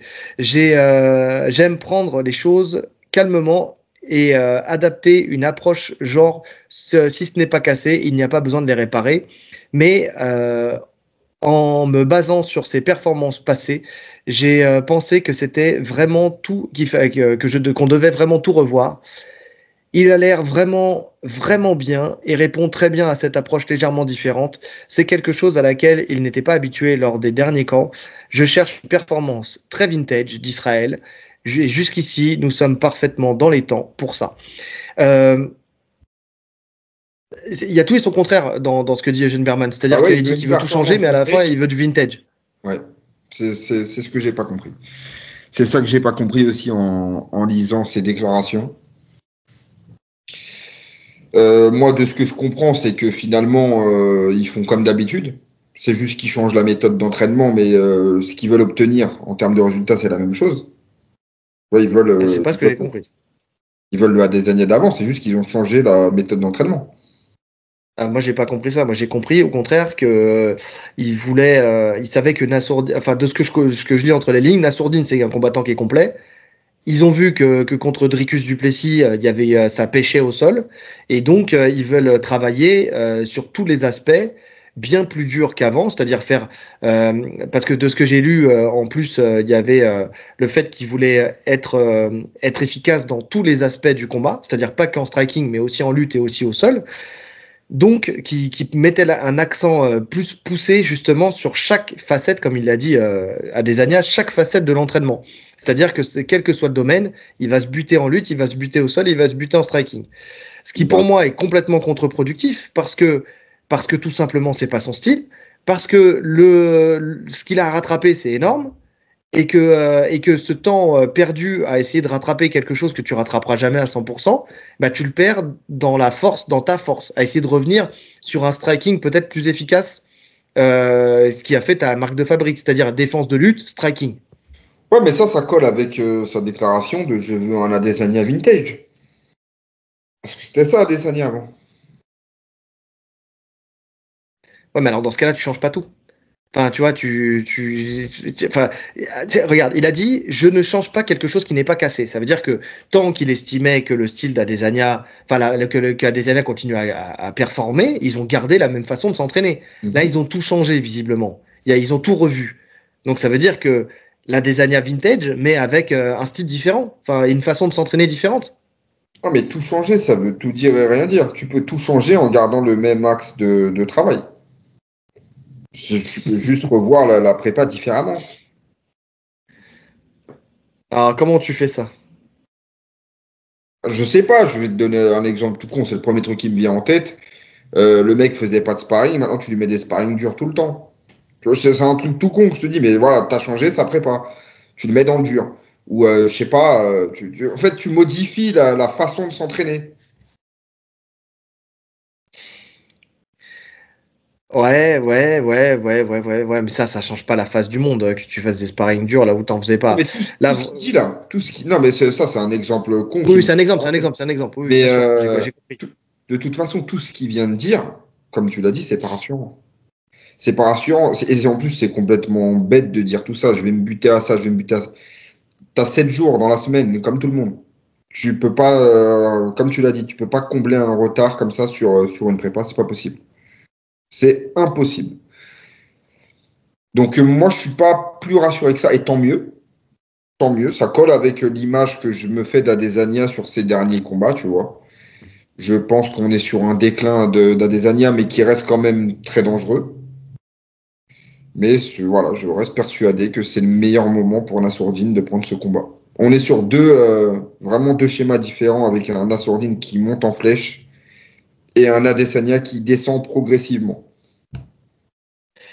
Ouais. Et justement, avec une logique en plus pour un Assourdine qui est dans une logique de progression, mais tu vois, lui, de corriger effectivement les choses qui pêchaient, entre guillemets, mais tout en continuant de maximiser ses forces, quoi. Tu vois. Là, j'ai pas l'impression qu'on en est là avec Adesanya. J'ai l'impression vraiment, tu sais, waouh, tu sais, c'est plutôt, j'ai plus de solution. Je vois que ça colle plus. Je vois que j'y arrive plus. Donc, je vais essayer de faire complètement autre chose. Tu vois, je veux repartir sur une page blanche, une copie blanche. Le problème, c'est que tu peux très bien pondre un chef-d'œuvre, comme tu peux avoir cette angoisse de la page blanche, et puis en fait te retrouver à le jour J, à revenir à tes automatismes. Parce que quand tu es dans la réalité du combat, tu vas revenir à tes automatismes. Et on l'a vécu avec beaucoup de combattants, hein, où tu essaies de modifier quelques petits aspects, même si ça colle avec le style. Mais que finalement, le jour J, quand tu es dans la cage, bah, chasser le naturel, il revient au galop. Et qu'au final, tu ne seras pas préparé avec ton ancien style. Et donc, que tu feras les mêmes erreurs que d'habitude. Voire pire. Bien sûr. C'est pour ça que tu peux pas, de toute façon. Tu peux pas modifier un combattant à ce point-là, en si peu de temps, surtout à ce stade de sa carrière. C'est la fin de sa carrière. Il aura toujours le même style à Adesanya. Il aura toujours le même style. Il ne peut plus changer, c'est fini. Surtout si tu l'emmènes pas faire un combat clandestin en Pologne, c'est pas possible. Ouais. Et puis en plus, donc, comme on l'a dit, le stress, il est vraiment sur ses épaules. Il le dit lui-même. Hein. Quand il dit qu'il prend ce combat au sérieux. En fait, oui, il prend Nassourdine au sérieux parce que Nassourdine est très dangereux. Mais au-delà de Nassourdine, c'est ce combat-là qui va déterminer toute la suite pour lui. C'est la clé de voûte. Soit ça va dans un sens et il renoue avec la victoire et peut-être qu'il peut réessayer parce qu'il voudrait retourner chercher son titre. Donc soit il a la possibilité d'aller espérer aller le chercher, ce qui est loin d'être fait. Soit c'est la retraite. Soit on bascule. Potentiellement. La retraite. Ouais, la retraite. Moi, tu sais. En tout cas, tu deviens un mec qui va faire des petits combats de gala. Tu vois, mais en tout cas, tu seras plus considéré comme un potentiel champion. Tu sais à quoi je pense quand je vois Israël Adesanya? Je me rappelle d'Anderson Silva et du moment où les deux se sont affrontés comme dans une passation de pouvoir.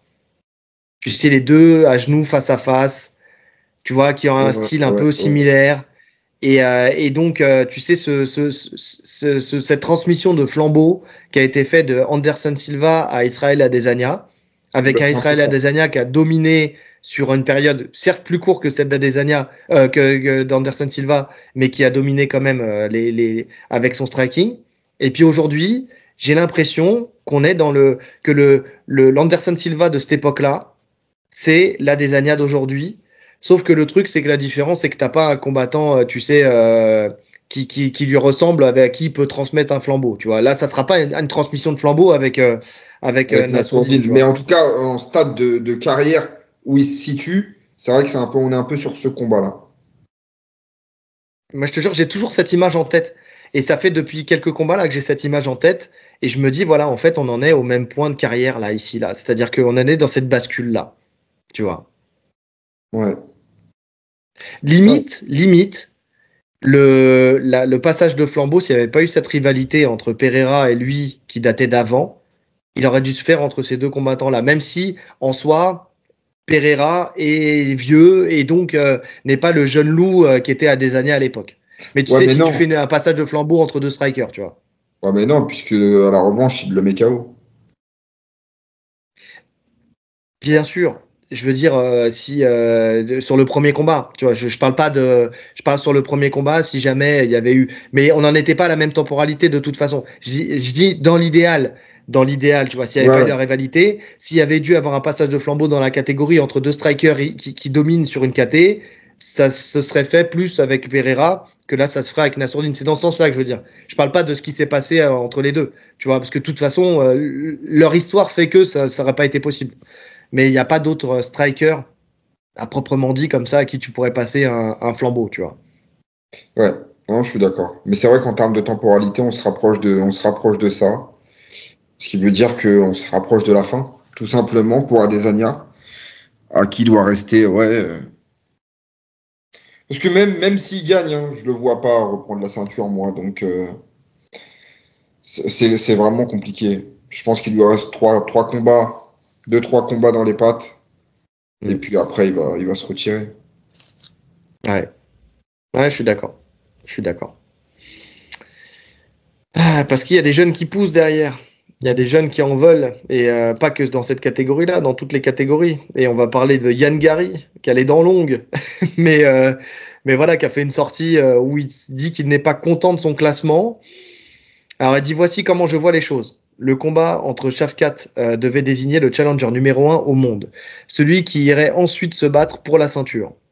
Si je ne suis pas le challenger numéro 1, ce que Shavkat a prouvé en levant la main, en se consolidant à cette place, alors je suis clairement le numéro 2, bordel. C'est comme ça que je vois les choses, car il est impossible, après cette performance, de ne pas être considéré comme l'un des meilleurs de la division. Donc peu importe que les classements officiels disent ça... non, pardon. Peu importe ce que les classements officiels disent de ça, ça me va. Pardon. Je sais au fond de moi Dans mon cœur, j'ai encore très mal écrit. Je vais faire que des copier-coller maintenant parce qu'en fait, j'écris comme une chaussette. Dans mon cœur et mon âme. Et je vois que les fans ne doivent. Non, me donne, putain, me donne un amour. Non, mais hier, j'étais fatigué, je dormais à moitié en prenant mes notes, les gars. Donc, il y a des moments où j'écrivais, je vais vous le dire, il y a des moments où je me réveillais et il y avait des traits en zigzag sur toute la copie que je devais effacer pour ensuite recommencer à prendre mes notes. Et c'est pour ça que c'est très mal écrit. En fait, on a décidé au dernier moment de faire de l'actu aujourd'hui. Donc, j'ai fait ça un peu à l'arrache. Alors, donne beaucoup d'amour et de respect pour ce combat. Dans mon esprit, je suis absolument numéro 2 mondial. Alors, est-ce que je ne pourrais imaginer que l'UFC me programme en remplacement? Oui. Donc voilà ce qu'il a dit. Aujourd'hui, il est 7e. Il est derrière Buckley, il est derrière Sean Brady, il est derrière Madalena, il est derrière Kamaru Usman, Shavkat, Edwards et le champion Belal Mohamed. Donc, il est loin de la 2e place.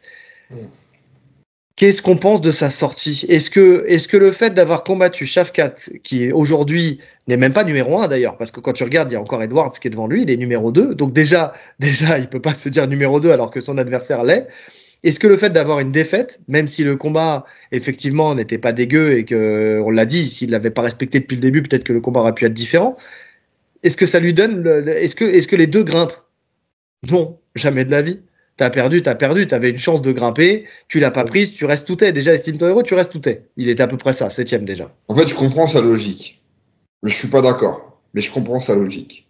Sa logique, c'est j'ai fait quasi jeu égal avec le numéro 2, donc je suis juste un peu en dessous de lui. Sauf qu'on sait très bien que le MMA, ça fonctionne pas comme ça. C'est pas des maths, on l'a déjà dit. T'as fait 50-50 et 51-49 avec lui. Peut-être que les mecs juste derrière lui trouvent dessus. Tu vois, en termes de style. Donc tu peux pas te comparer à ça. Maintenant, là où je suis d'accord, c'est toujours ce même problème. Hein. C'est que ce classement, il y a un vrai problème sur ce classement. Tu vois, quand je vois Kamaru Usman numéro 3, alors qu'il n'a pas combattu depuis je sais pas combien de temps, il y a un moment, ça dégage. Tu vois, c'est pas normal. C'est des mecs qui bloquent le classement et qui empêchent la montée de futurs contenders, en fait. Et ça, c'est très chiant. Ça, c'est vraiment chiant. Alors, je suis d'accord avec toi, sauf que dans cette catégorie-là, on sait très bien qu'il y a eu pas mal de choses qui ont fait que aussi il y a eu un peu de ça a été un peu bouché, enfin tu vois, avec la blessure de Madalena, avec Kamaru Usman qui a oscillé dans les deux KT, avec Edwards Belal finalement où ça a pas combattu pendant un moment, puis là Belal il a eu son infection. Donc c'est pas que de la faute de Kamaru, tu vois, c'est aussi le ça, statut du top 5 de cette KT aussi qui fait que forcément les combats qui auraient pu être faits n'ont pas été faits tout de suite. Non, je suis d'accord, mais c'est un problème général en fait. C'est dans toutes les KT. Dans toutes les KT. Mais, Tu vois mais qu'en pourquoi léger, cibler Kamaru alors? Chandler était encore classé 5e, je crois, alors que le mec il n'a pas combattu depuis quasiment 2 ans. Il y a un problème. Ouais. Tu vois, et c'est pour Oui, mais ça ça, c'est pas de sa faute à lui, c'est de la faute de l'UFC. Oui, oui, non, je parle pas de Kamaru. Hein. De toute façon, c'est pas lui qui fait le classement. Je te parle du classement généré par l'UFC. Il y a un vrai problème à ce niveau-là. Non, mais ce que je veux dire par là, conscients. non, mais je suis d'accord avec ce que tu dis. Je veux dire, pourquoi cibler Kamaru dans ce cas-là en disant tu dégages, alors que Madalena, il a limite pas plus combattu, tu vois, ou Sean Brady. Tu vois, ils ont pas forcément beaucoup plus Non, mais combattu parce que là, Kamaru, tu vois. c'est le nom que j'ai là qui me revient. Mais oui, c'est vrai, les autres devraient descendre automatiquement. Je pense qu'à Tu partir vois. d'un certain nombre de temps sans combattre, tu descends automatiquement, tu perds des places. Sauf que le problème, c'est qu'ils n'ont pas la main là-dessus. Qui? C'est l'UFC qui te dit que tu combats ou tu combats pas. Tu vois, c'est l'UFC qui te propose le combat, c'est pas eux qui Ouais. refusent. Donc en fait, c'est là où moi ça me pose problème, cette logique-là, c'est que si l'UFC te propose rien, tu vois, comme c'est le cas, ça a été le cas, je sais pas moi, pour, ouais, je sais pas, j'ai pas d'exemple en tête à particulier, enfin si, là, ces exemples-là, tu vois, où, tu vois, tu parlais de Chandler tout à l'heure, s'il était bloqué, il n'était pas bloqué parce qu'il voulait être bloqué, il était bloqué parce que l'UFC voulait absolument organiser le combat contre McGregor, et puis finalement, les choses ont fait que ça s'est pas fait, tu vois, parce qu'il y a eu le teuf, et parce que ceci, et parce que cela. Puis finalement, ils ont décidé de le faire combattre après contre Oliveira. Mais quand l'UFC te met pas dans les conditions pour pouvoir aller chercher un combat, tu peux pas non plus derrière, tu vois ce que je veux dire? Tu peux pas, enfin, tu peux pas être viré en plus double peine. Tu combats pas parce que l'UFC te donne pas l'opportunité de combattre, et en plus de ça, tu te fais virer du classement entre guillemets où tu descends. Après, sur tous ces noms-là, là, je reste sur les 77. Hein. Bon, Madalena, il s'était blessé. Brady, je sais pas il est où. Il est au Fury, on va en parler après. Voilà. Kamaru, il a aussi entre deux KT. Il sait même pas s'il va recombattre en 77. Tu vois, rien que ça, il doit descendre. Il est entre deux KT, il sait même pas où il va combattre. Lui-même. Non, si ça y est, c'est acté, il est retourné dans sa KT. Il combat plus en 84, là, il est dans sa KT. Qu'est-ce que tu veux qu'il aille se prendre la tête en 84 en sachant que c'est un bourbier bouché, tu vois? À 77 aussi. Hein. Moins déjà. T'as moins de prétendants au titre, aux portes du titre. Ah, franchement, 77, il y a un bon petit renouveau, je trouve, quand même. Hein. Tu vois, ne serait-ce que Gary, Buckley qui m'a impressionné quand même contre Covington. Hein. Buckley qui fait vraiment une belle suite de carrière en 77. Sean Brady qui reste dangereux pour tout le monde. Madalena, Shafkat, Edwards. Oui, mais c'est sur tous les noms que tu as cités là, c'est des gens qui viennent de débarquer. Tu vois, si tu prends la KT du dessus, qui pourraient prétendre à combattre pour le titre demain, tu as as Strickland, tu as Shimaev, tu as Adesanya, tu as Nassourdine. Tu vois, t'as déjà 4 noms déjà dans le top 5 qui peuvent demain combattre pour le titre. Ce qui n'est pas le cas dans la KT du dessous. Ouais. Bah écoute, moi, dans tous les cas, pour revenir sur le sujet initial, non, c'est normal qu'il soit classé à cet endroit-là. Je l'aurais peut-être mis, tu vois, là je regarde le classement, je l'aurais mis quand même devant Buckley, parce que Buckley qui est passé devant lui suite à sa victoire sur Covington. Je l'aurais peut-être mis devant Buckley. Et encore, je sais même pas sur quoi je me base. Bah ouais. Ouais. Mais comme le classement de l'UFC, en fait. Tu vois, il est fait aléatoirement. Non, mais tout simplement, t'en as un qui est sur une victoire, t'as l'autre qui est sur une défaite, point. Ouais, mais on l'a déjà dit, c'est une réalité, il y a des défaites qui valent plus que certaines victoires. Oui, mais tu prends Shafkat avant qu'il monte deuxième, il n'était pas classé. Enfin, il était pas bien, il était classé, il était à peu près au même niveau que. Il était deuxième, Shafkat, déjà. Comment ça, il était deuxième? Avant, il était deuxième, il est resté à sa place? Ben non, il n'était pas deuxième, il était à peu près au niveau de Gary. Hein. Mais non, Shafkat. C'était pas très loin l'un de l'autre. Hein. Shafkat, il était mieux classé que Gary. Hein. Ouais, mais pas beaucoup mieux. Mais, il allait être prétendant à la ceinture. Mais ça, tu sais très bien que ça veut rien dire. Mais il n'était pas devant Kamaru ou devant Madalena, par exemple. Mais je pense que si. Ben, je pense que non. Mais on peut pas le savoir parce que les classements, une fois qu'ils sont sortis, si peut-être la sueur, des fois ils te mettent. Il peut arriver que la sueur, tu sais, mettre les montées de classement. Donc c'est le seul truc où on peut voir, mais bon, ça remonte à loin maintenant. Attends, je crois que je l'ai là. Donc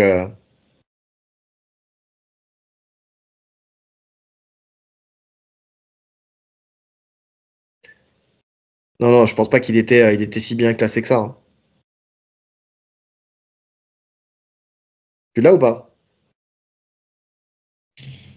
Non. On devrait faire chaque semaine une capture d'écran des classements. Ouais, c'est vrai. Ça serait plus simple. Shafkat, il est monté deuxième.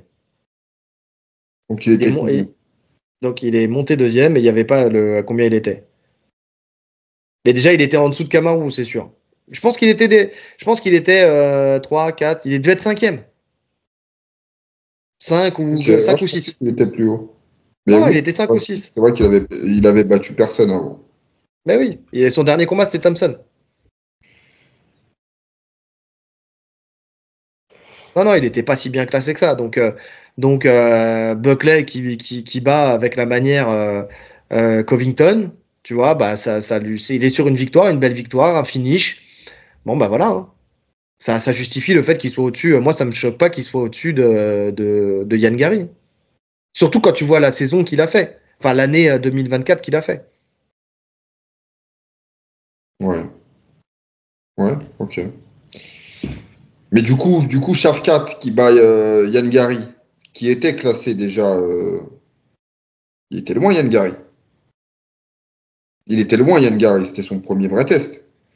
Qu'est-ce qui légitime cette victoire d'un mec bien en arrière, ça te classe 2e, alors que Buckley vient de battre Covington qui était classé 6e ou 5e. Il était classé 6e, Covington.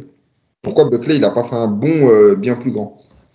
Ben voilà, parce qu'il y a une hype autour de Shafkat qu'il n'y a pas autour de Buckley. Ouais, donc tu vois, les classements, c'est une douille. Oui, mais ça, on l'a déjà dit plein de fois. Il y a un vrai problème. On l'a déjà dit plein de fois. Mais en tout cas, c'est une sortie qui, comme tu as dit, hein, qui mérite d'être faite, mais non. Non, monsieur Yann Gary, ta place est bien là. Il va falloir que tu sortes les rames pour que tu puisses monter et aller dépasser d'autres personnes, quoi. Mais il sait très bien que ce qu'il dit, c'est faux. Là, ce qu'il essaye de faire, c'est d'être légitime pour être le combattant de remplacement du main event. C'est ça qu'il essaye de faire. C'est pour ça qu'il tend la perche. En fait, il tend la perche. Pas lui. Il suggère l'idée, tu vois. Et ça sera pas lui. Il y a d'autres personnes avant. Non, ça sera pas lui. Ouais. Bah oui. Est-ce que ça sera Sean Brady? Je ne sais pas, je ne pense pas, mais en tout cas, Sean Brady continue à faire son trou aussi dans le grappling, puisque c'est la 2e fois qu'il combat au Fury Pro Grappling, et là, il a combattu au Fury Pro Grappling 12, où il a combattu contre Richie Martinez, dit The Boogeyman. Donc, le 28 décembre dernier, en main event de l'événement. Donc le Fury, c'est un événement de grappling qu'on peut retrouver sur l'UFC Fight Pass, l'UFC Fight Pass, que j'aime bien regarder. Alors, c'est pas un niveau extraordinaire, surtout les débuts de carte et tout ça. On va dire que c'est des gens lambda, compétiteurs, enfin tu vois, qui vont participer à un gala, tu vois, un début de gala, un peu comme le roll-up. Hein. Je vais te dire, le niveau c'est pas forcément mieux que tu vois, tu te dis c'est le Fury, c'est l'UFC, c'est ceci, mais tu vois, tu prends le roll-up en France. Alors c'est pas pour justement, c'est pour grossir le niveau du roll-up plutôt que de dénigrer l'un ou l'autre. Hein. Mais en France, avec le roll-up, on avait des très très beaux combats. Il y avait des très très beaux combats et d'ailleurs Malik qu'on va sûrement interviewer dans quelques temps, on va lui en parler et surtout on va lui demander quand est-ce qu'il nous en refait un. Je sais qu'il est très occupé, mais on aimerait bien revoir un roll-up. Et donc voilà, c'est quand même un bel événement et surtout c'est un événement, le Fury, où il y a une passerelle qui se fait avec l'UFC, parce qu'il y a beaucoup de combattants de l'UFC qui combattent. Il y avait eu Aljamain Sterling qui avait combattu là-bas au Fury et tout ça. Sean Brady avait déjà combattu une première fois où il avait gagné contre Craig Jones à la décision. C'était au Fury Pro Grappling 3, si je me souviens bien. Et là, donc, il a affronté Richie Martinez, qui est justement on peut dire une personnalité, hein, c'est une star du grappling, du grappling mondial. Hein, ouais, surtout de ce type d'événement, en fait, de ce type de gala. C'est un mec de Tennis Planet qui participe exactement. À tous ces galas, en fait. C'est ça. J'ai presque envie de dire du grappling un peu underground. Tu vois, en fait, c'est pas des mecs qui ont performé sur les compétitions, les énormes compétitions officielles, mais sur tout ce type de gala, là, tous les mecs de Tennis Planet, en général, ils sont vraiment alors, on va dire sur le circuit pro, en fait. Parce que pour moi, ça serait le circuit amateur, c'est l'IBJJF et tous ces trucs-là, donc où tu gagnes tes médailles et tout ça. Mais le circuit pro, c'est-à-dire où tu vas gagner un cachet pour ton passage dans un événement. En fait, c'est ça, hein. C'est le circuit pro. Après, circuit pro, ça ne veut pas dire que le niveau est meilleur. Et c'est le circuit pro, tu vois. Et donc c'est lui et son frère Géo Martinez. D'ailleurs, si vous vous souvenez, à la DXC, c'est Géo Martinez, son frère, qui avait battu Nicolas Régnier justement dans cet événement-là, justement un autre combat sur un autre circuit pro où tu as un cachet derrière. Donc tu l'as dit, un représentant de l'Académie de Tennis Planet. Et c'est aussi surtout les deux une énorme souplesse. Ces deux danseurs, c'est pour ça le Boogeyman, parce que c'est deux danseurs de hip-hop très souples, avec un style très très prononcé, rubber guard. Donc rubber guard où on vient tirer sa jambe pour la refaire passer devant la tête de l'adversaire pour avoir des soumissions extraordinaires de clé d'épaule, d'omoplata ou de triangle à partir de cette technique. D'ailleurs qu'il aura tenté de faire contre Sean Brady, on va en parler. Toi t'as pas vu le combat hein, de toute façon. Non.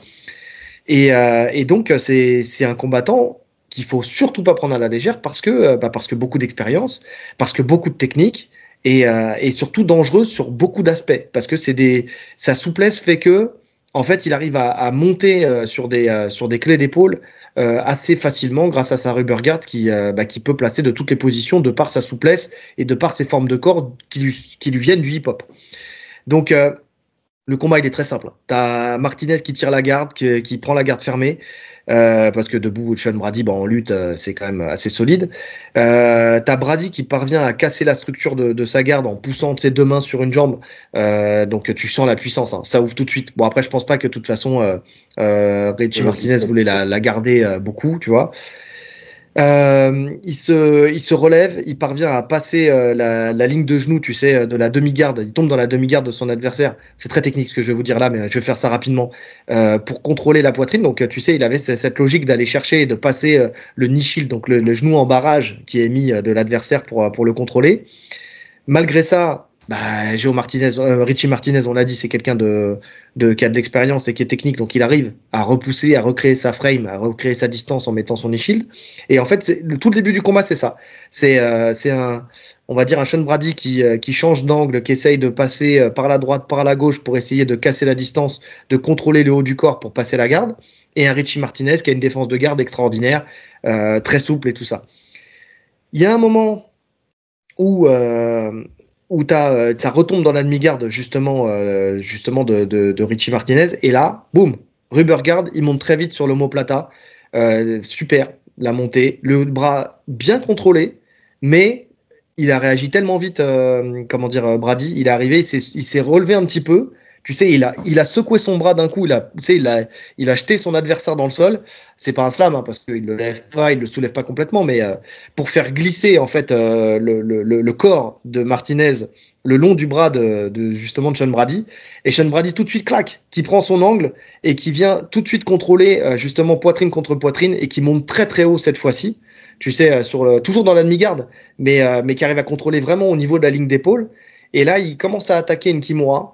Donc une clé d'épaule, pardon, où tu viens mettre le bras justement derrière le dos de l'adversaire et commence à s'installer pour la Kimura. Mais ce qu'il veut, c'est surtout que, parce qu'il connaît la réaction justement d'un bon grappleur, c'est-à-dire que quand il commence à l'attaquer, tu as Martinez qui commence à se tourner, tu sais, pour effacer son coude. Et au moment où il commence à se tourner, il présente sa tête. Et de la demi-garde, il enroule la tête, en fait, comme il avait le bras, c'est la tête du côté du triceps, il commence à enrouler la tête, il rentre, il prend la guillotine. Comme il prend la guillotine, t'as Martinez qui bouge un peu, enfin, tu sais, qui se concentre sur sa défense, qui oublie complètement qu'il est à la demi-garde. Il y a prise de montée de Sean Brady qui finalise la guillotine. Il fait taper Richie Martinez. Victoire à la soumission au bout de 5 minutes de combat. Pas mal. Franchement, bien amené, bien fait. Parce que quand au début avant qu'on enregistre, tu m'as donné le résultat. Tu me dis que c'était une guillotine. Moi, je voyais plus ça dans un scramble, tu vois, où il chope la tête et il arrache tout. Elle est bien... Là, comment tu me l'as décrit, elle est bien construite, cette guillotine. Elle est amenée à la perfection. Ça montre vraiment le niveau, tu sais, de combat de Sean Brady, hein, au sol. Hein. On le savait. Nous, c'est pour ça qu'on aime bien ce combattant-là, c'est parce que c'est un excellent niveau au sol. Mais là, il le confirme encore.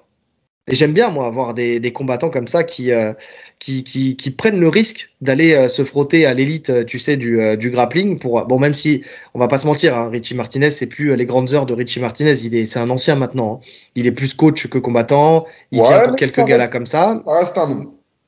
Ça reste un nom. Donc, accrocher ce nom-là, ça reste quand même quelque chose. Et franchement, bien, parce que j'ai bien aimé ces passages. Il a essayé de tenter, tu sais, sur des knee cuts. Enfin, tu sais, les angles qu'il a pris, tu sens qu'il est stable. Tu sens que ses mains sont bien positionnées. C'est un grappling de qualité. En plus, il est massif, tu vois, et tu sens qu'il a de la force. Mais en plus de ça, vraiment, c'est un grappling de qualité. Donc écoute, ça présage du bon aussi, même s'il combat pas trop en MMA en ce moment, mais ça présage du bon pour la suite, même en MMA. Parce que tout ce qui capitalise comme ça, c'est des choses qu'il va pouvoir mettre en application justement dans ses combats de MMA. Moi, j'aime beaucoup voir les combattants rester actifs, en fait. Tout simplement. Ça veut dire qu'on sait que même s'ils ne combattent pas en MMA, on sait qu'ils s'entraînent toujours. Tu vois, on le voit, sa condition physique, on voit qu'il reste en forme. C'est pas le genre de combattant qui, quand il n'a pas de combat, il se tourne les pouces et il fait rien. Donc, c'est rassurant. C'est rassurant sur ses ambitions et sur la suite, en fait. Exactement, je suis d'accord. Parce que pour rappel, la seule défaite de Sean Brady, c'est Belal. Oui, qu'il avait mis KO. C'est le champion actuel. Donc il y a toujours un énorme espoir finalement sur Sean Brady, hein. Même si il a déjà fait des combats qui étaient un peu chiants à voir, en termes de résultats, force est de constater que ça reste sûrement un des plus gros prospects de cette KT. Ouais. Oui, parce que c'est une défaite qui vieillit bien, on va dire. Bah oui, quand le mec devient champion juste derrière, tu vois, c'est comme la défaite de Nassour contre Strickland. Ça vieillit très bien. Ouais, c'est ça. Et puis, tu as un storytelling si jamais il doit y avoir revanche plus tard, quoi. Ouais. Donc, c'est une bonne chose. En tout cas, comme je vous ai dit, il y a d'autres combattants de MMA qui ont participé à cet événement-là. On a Joe Pyfer qui gagne par décision, on a Pat Sabatini qui gagne à la soumission, on a Romanov qui gagne à la soumission aussi. Il y avait aussi la fille de Frank Mir, pour les plus anciens d'entre nous, Bella Mir qui a gagné aussi son combat à la soumission. Non, c'est un bel événement, hein. Si vous avez l'UFC Fight Pass, n'hésitez pas à regarder les Fury. Franchement, c'est pas mal. Ça cesse regarder. Ce que j'aime bien, c'est que c'est pas, tu sais, ça s'enchaîne. C'est-à-dire que les combats, c'est vraiment le combat enchaîne l'autre. Tu vois ce que je veux dire? Il n'y a pas de temps de pause énorme ou quoi que ce soit. Non, c'est ça sort, ça rentre, ça sort, ça rentre, ça sort, ça Ça, c'est rentre. bien Il ça. n'y a pas des interviews fleuves, il n'y a pas des trucs. Franchement, c'est assez rapide. T'as 2 heures, 2 heures et demie de combat. Tu peux passer les intercombats vite fait, tu vois. Non, franchement, c'est plutôt pas mal. Et puis de voir des oppositions MMA grappling, tu vois, moi j'aime bien voir ça. Tu sais, on parle beaucoup plus souvent des oppositions MMA box, tu vois, et ben MMA grappling, c'est quand même un. Ouais, c'est vrai, c'est plus intéressant. C'est vrai que c'est plus Puis le intéressant. format, En tu tout vois, cas, pas c'est. pour nous, tu vois. Nous, on trouve ça plus intéressant, mais même stylistiquement parlant, il y a quelque chose à proposer en général. Tu vois, c'est vrai qu'en général, quand tu mets ce type de position, bon, évidemment, si tu mets Gordon Ryan contre un mec du MMA, il n'y a pas Oui, match. Il faut qu'il y ait quand même que l'opposition soit cohérente. Mais c'est vrai qu'en général, de ce qu'on constate, hein, les mecs du MMA sont un peu moins techniques, mais ils arrivent à compenser par de la puissance et de l'explosivité. Et ça fait toujours des matchs assez intéressants finalement. bah Alors ça là, peut en faire des plus, matchs moins chiants technique, aussi. honnêtement, moins technique, là, quand tu vois les combattants que j'ai cités tout, c'était pas forcément moins technique, hein. Franchement, c'était pas mal, c'était intéressant, et surtout, Ouais. ils apportaient de la lutte. Ce qui fait que, tu vois, par exemple, Pfeiffer qui gagne à la décision, parce que le format, c'est quoi? C'est 5 minutes au début, et plus tu avances dans la soirée, plus les combats sont un peu plus longs, tu vois, quand tu arrives dans les combats de la main card, on va dire. Je Ok. crois que je sais plus combien c'est de temps, j'ai plus le temps en mémoire. Mais quand tu arrives au bout, en fait, t'as 1 minute, 1 ou 2 minutes, enfin, je sais plus, supplémentaire. Ouais, j'avoue, j'ai chié là, j'ai pas bien pris mes notes là-dessus. Mais bon, pour vous donner l'idée, t'as un round sans points. D'accord. Et quand tu as un extra round après si personne ne gagne, ou c'est au golden score. Ok. Donc tu vois, les combattants de MMA, donc comme Pfeiffer qui ont une meilleure lutte, boum boum, une amenée au sol, clac, allez c'est bon, t'as gagné. Tu vois. Donc mais tu peux tirer la garde. Tu vois, t'es pas obligé de rester debout. Mm. Donc tu vois, tu peux stratégiquement faire quelque chose. Et si ça arrive au terme, t'as match nul. Donc même en termes de compréhension, t'as pas à te prendre la tête de pourquoi il score ou il score pas ou quoi que ce soit. Tu vois, c'est pour le coup. Alors à part peut-être dans le golden score parce que il faut savoir pourquoi il a marqué les points. Tu vois, un passage de garde ou quelque chose comme ça. Mais en soi, c'est pas non plus super compliqué. C'est une amenée au sol ou un passage de garde. Allez, c'est pas compliqué à comprendre. Passer la garde, c'est passer la ligne de hanche de ton adversaire. Ou un Donc renversement. un renversement où donc t'es en dessous, tu repasses au-dessus. Et puis voilà, bon, après, tu comprends, tu commences à comprendre pourquoi la personne elle gagne ou pourquoi elle perd. Mais en soi, le fait qu'il n'y ait pas de scoring et que ça soit une recherche de la soumission, bah, tu peux en fait ne pas te prendre la tête à réfléchir à pourquoi il y a ce score ou pourquoi il n'y a pas ce score et juste te laisser porter par le combat et profiter. En plus, c'est des combats qui sont relativement ouverts. Donc, j'ai pas vu de combat vraiment fermé où je me suis dit, oh, tu sais, oh là là, la purge, tu vois.